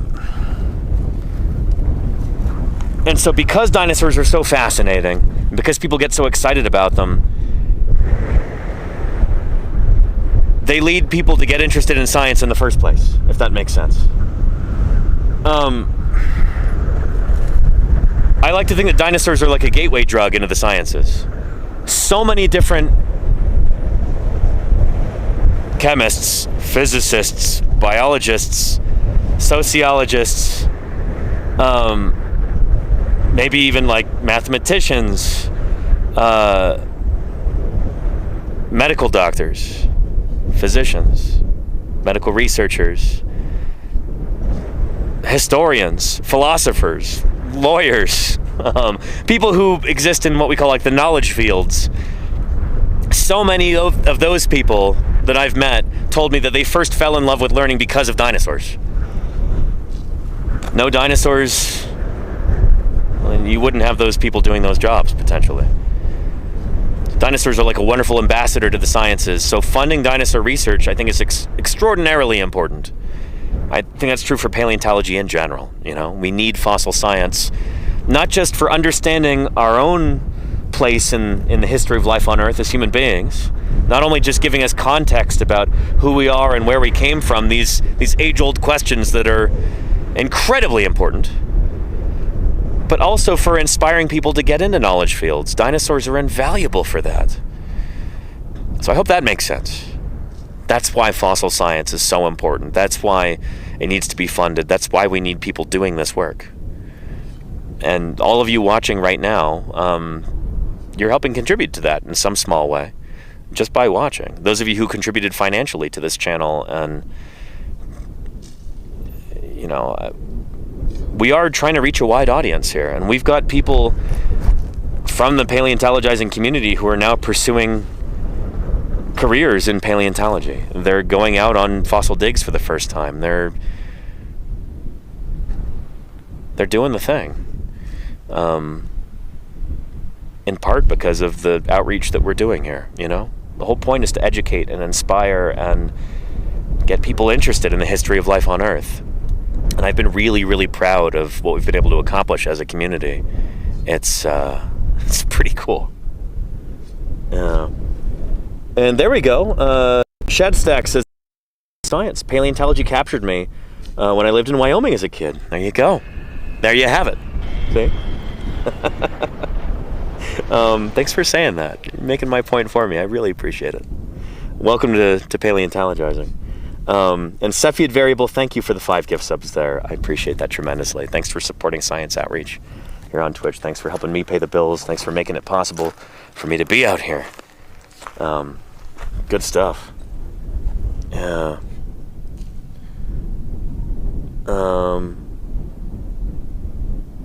But yeah.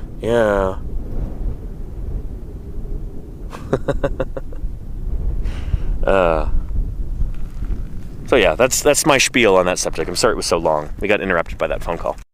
But yeah. Anyway, let's check in with Boss Man here. See what? How much longer you want to go, Luke? About another 15 minutes or so. Awesome. Yeah. Got to make sure we bring the rotary hammer back today. Yep. Yeah. Cool.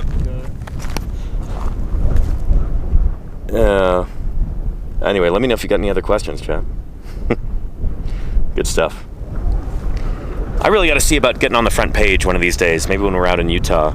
I don't know what the procedure is for this nowadays, because I know it changed since last summer, but I got to get in contact with some of the folks at Twitch and see if we can apply for that. I think that would be good. Yeah, what's the rotary hammer's name? I don't know if it has a name yet, Claire. Yeah.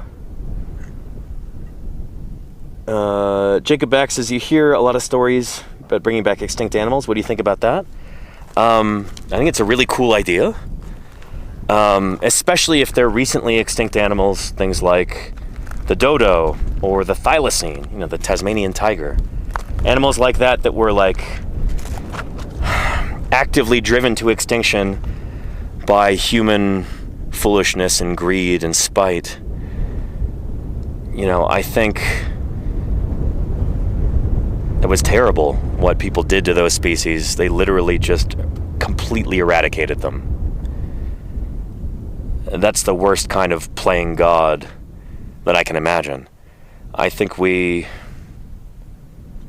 kind of owe it to ourselves and to those critters that, you know, if we can do something to help patch up that damage, to bring back the dodo, bring back the Tasmanian tiger, critters like that, ones that we actively extincted in the first place, that would be righting a wrong. That would be, I think, in a way, not to be too melodramatic about it, would be atoning for those sins.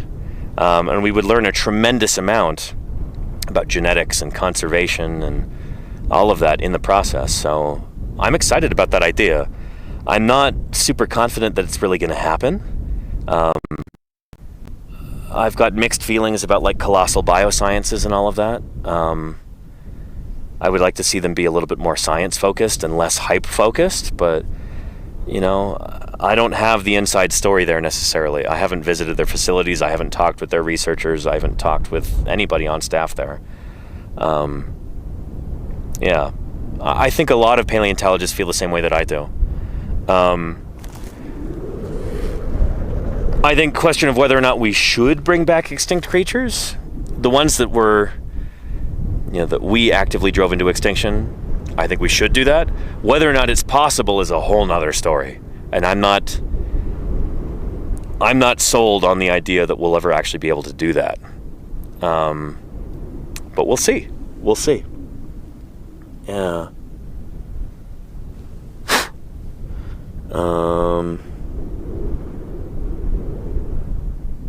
Yeah. And Most Toxic says, do you believe birds and lizards are the last dinosaurs on this earth? Lizards are not dinosaurs, no. They're not closely related to dinosaurs either on the reptile family tree. But birds literally are dinosaurs. So yes, birds are the last dinosaurs on earth. All 9,000 plus species of them, they're all dinosaurs. Lizards are not dinosaurs though.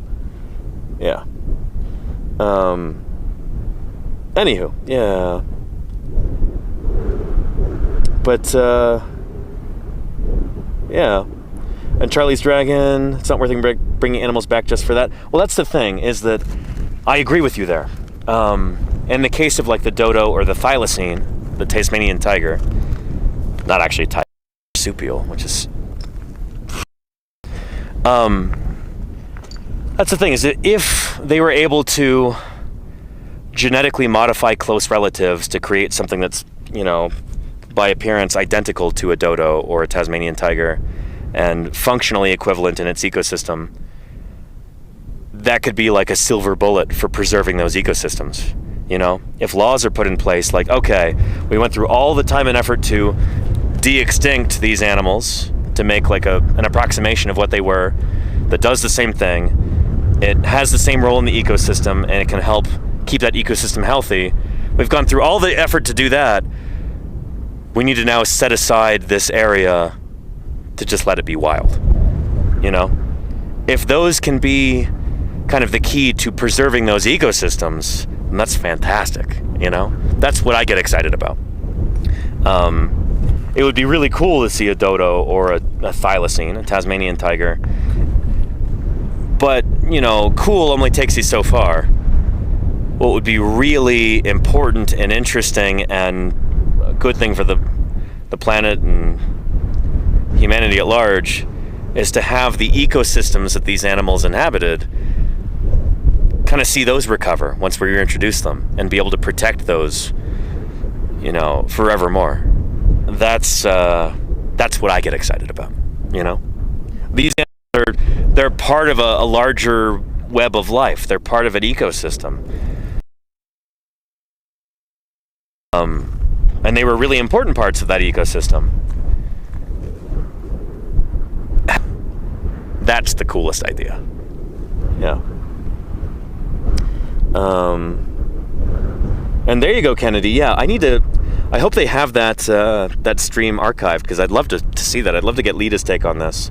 She's, on the actual laboratory genetics side of things, molecular biologist. She's going to have insights that I certainly don't have. And I'd love to be able to get her take on all that. Yeah. And let's see. Thank you. Holy cow, Haraz. Thank you, Harash, for those 10 gift subs. Holy moly. Do I appreciate that. Thank you very, very much for your generosity. Thank you for supporting science outreach here on Twitch. Thanks for helping keep this paleontologist off the streets. Appreciate you.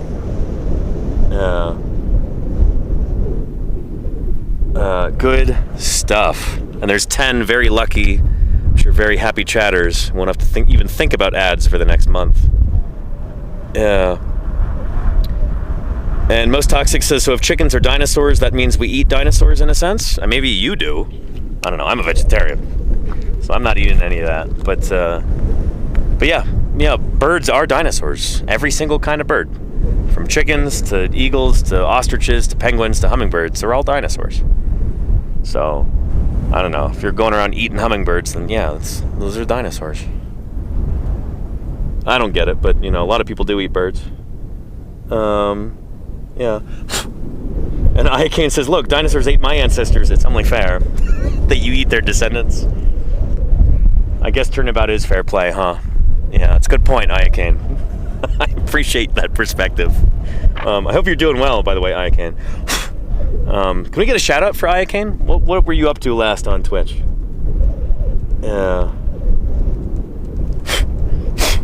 And this fly will not leave me alone.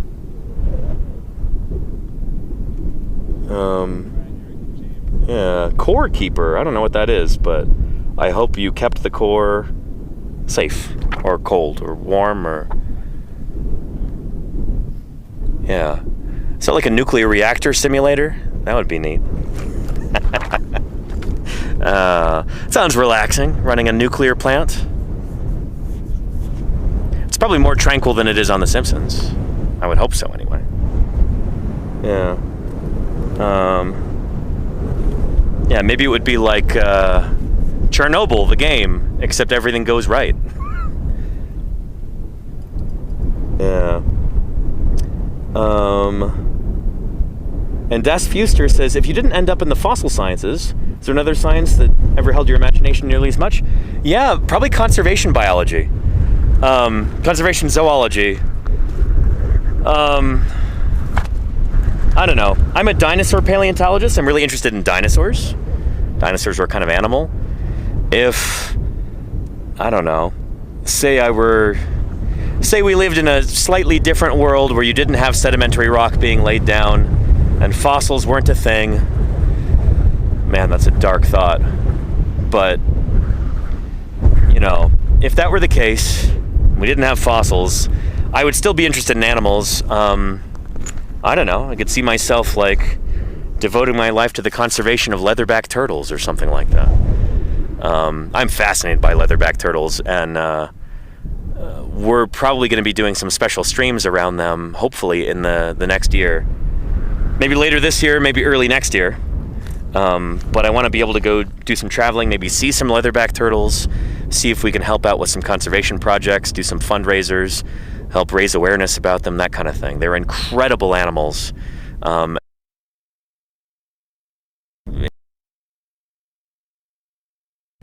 Leatherback turtles, they diverged from the rest of sea turtles during the Cretaceous period. So even though leatherback turtles, you might think they look similar to green sea turtles or something like that, they're very, very different. They've been separate for as long, separate from other sea turtles, evolving in a different direction, for as long as we have been separate from, say, elephants. We as human beings look very different from elephants, but we've been evolving separately from elephants for the same amount of time, basically, that leatherbacks have been evolving separately from other sea turtles. So, pretty neat. yeah, we'll probably be doing some leatherback streams. I gotta see what I can put together, but I think that's gonna be a big story arc on this channel in the coming year. Yeah. Anywho, yeah.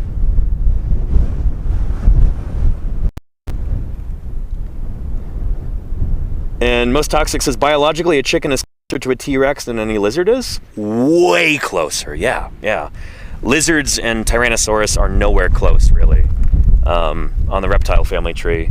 Birds are literally, they're like cousins to T-Rex. And if you look at a bird skeleton, you know, you've got the same structure to the neck. Chickens have got that S-shaped neck, just like a T-Rex.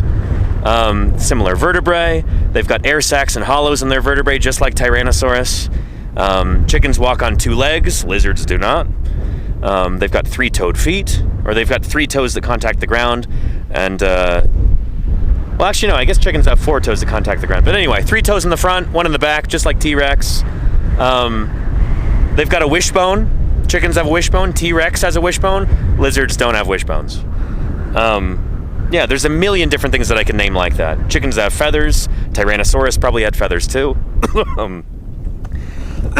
Don't get fooled by the movies where they show, you know, dinosaurs being really scaly and lizard-like. They were not like that. That's kind of the wrong way to think about them in the grand scheme of things. Think of dinosaurs more like big, weird, terrestrial, ground-running birds, you know? Even if not all dinosaurs had feathers, they're so much more closely related to birds than lizards. Yeah.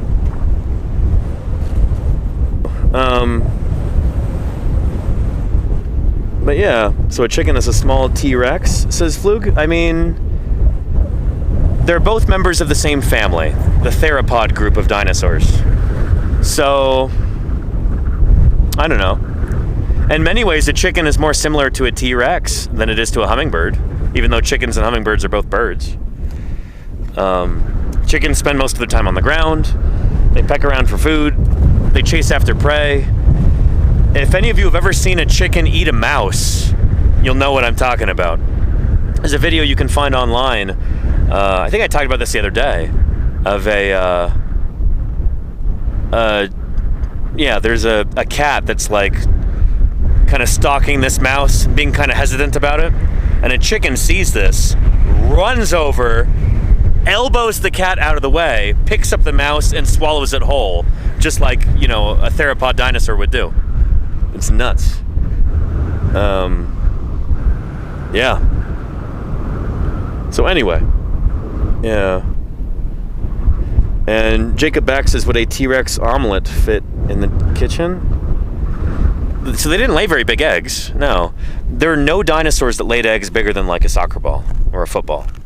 That's about the maximum size you can make an egg before it falls apart. So, yeah, eggs kind of, they can't get very big. I know maybe you see cartoons or movies where like it's a joke that a dinosaur has an egg the size of a barn or whatever. That's not how it works. Eggs can't be that big. Yeah. And there's the video. Thank you, Claire. You found it. Shoot. And another? Darn. But yeah. Anyway, the guys are packing up right now. It is time for me to pack up too. So, yeah, we're gonna go ahead and... Hey, Eric! Yeah, that's my scoop. Yeah, thanks, man. Appreciate it. Okay, let's find somebody else on Twitch who's doing some science. Oh, it's Wednesday. I think Rhacodactylus should be on. Let's see here. Yeah.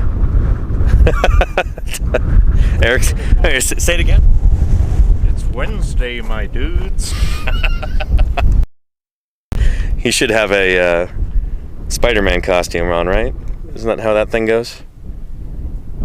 Well, let's see. Let's confirm that Rhacodactylus is on. Casey Snowart's also on, though.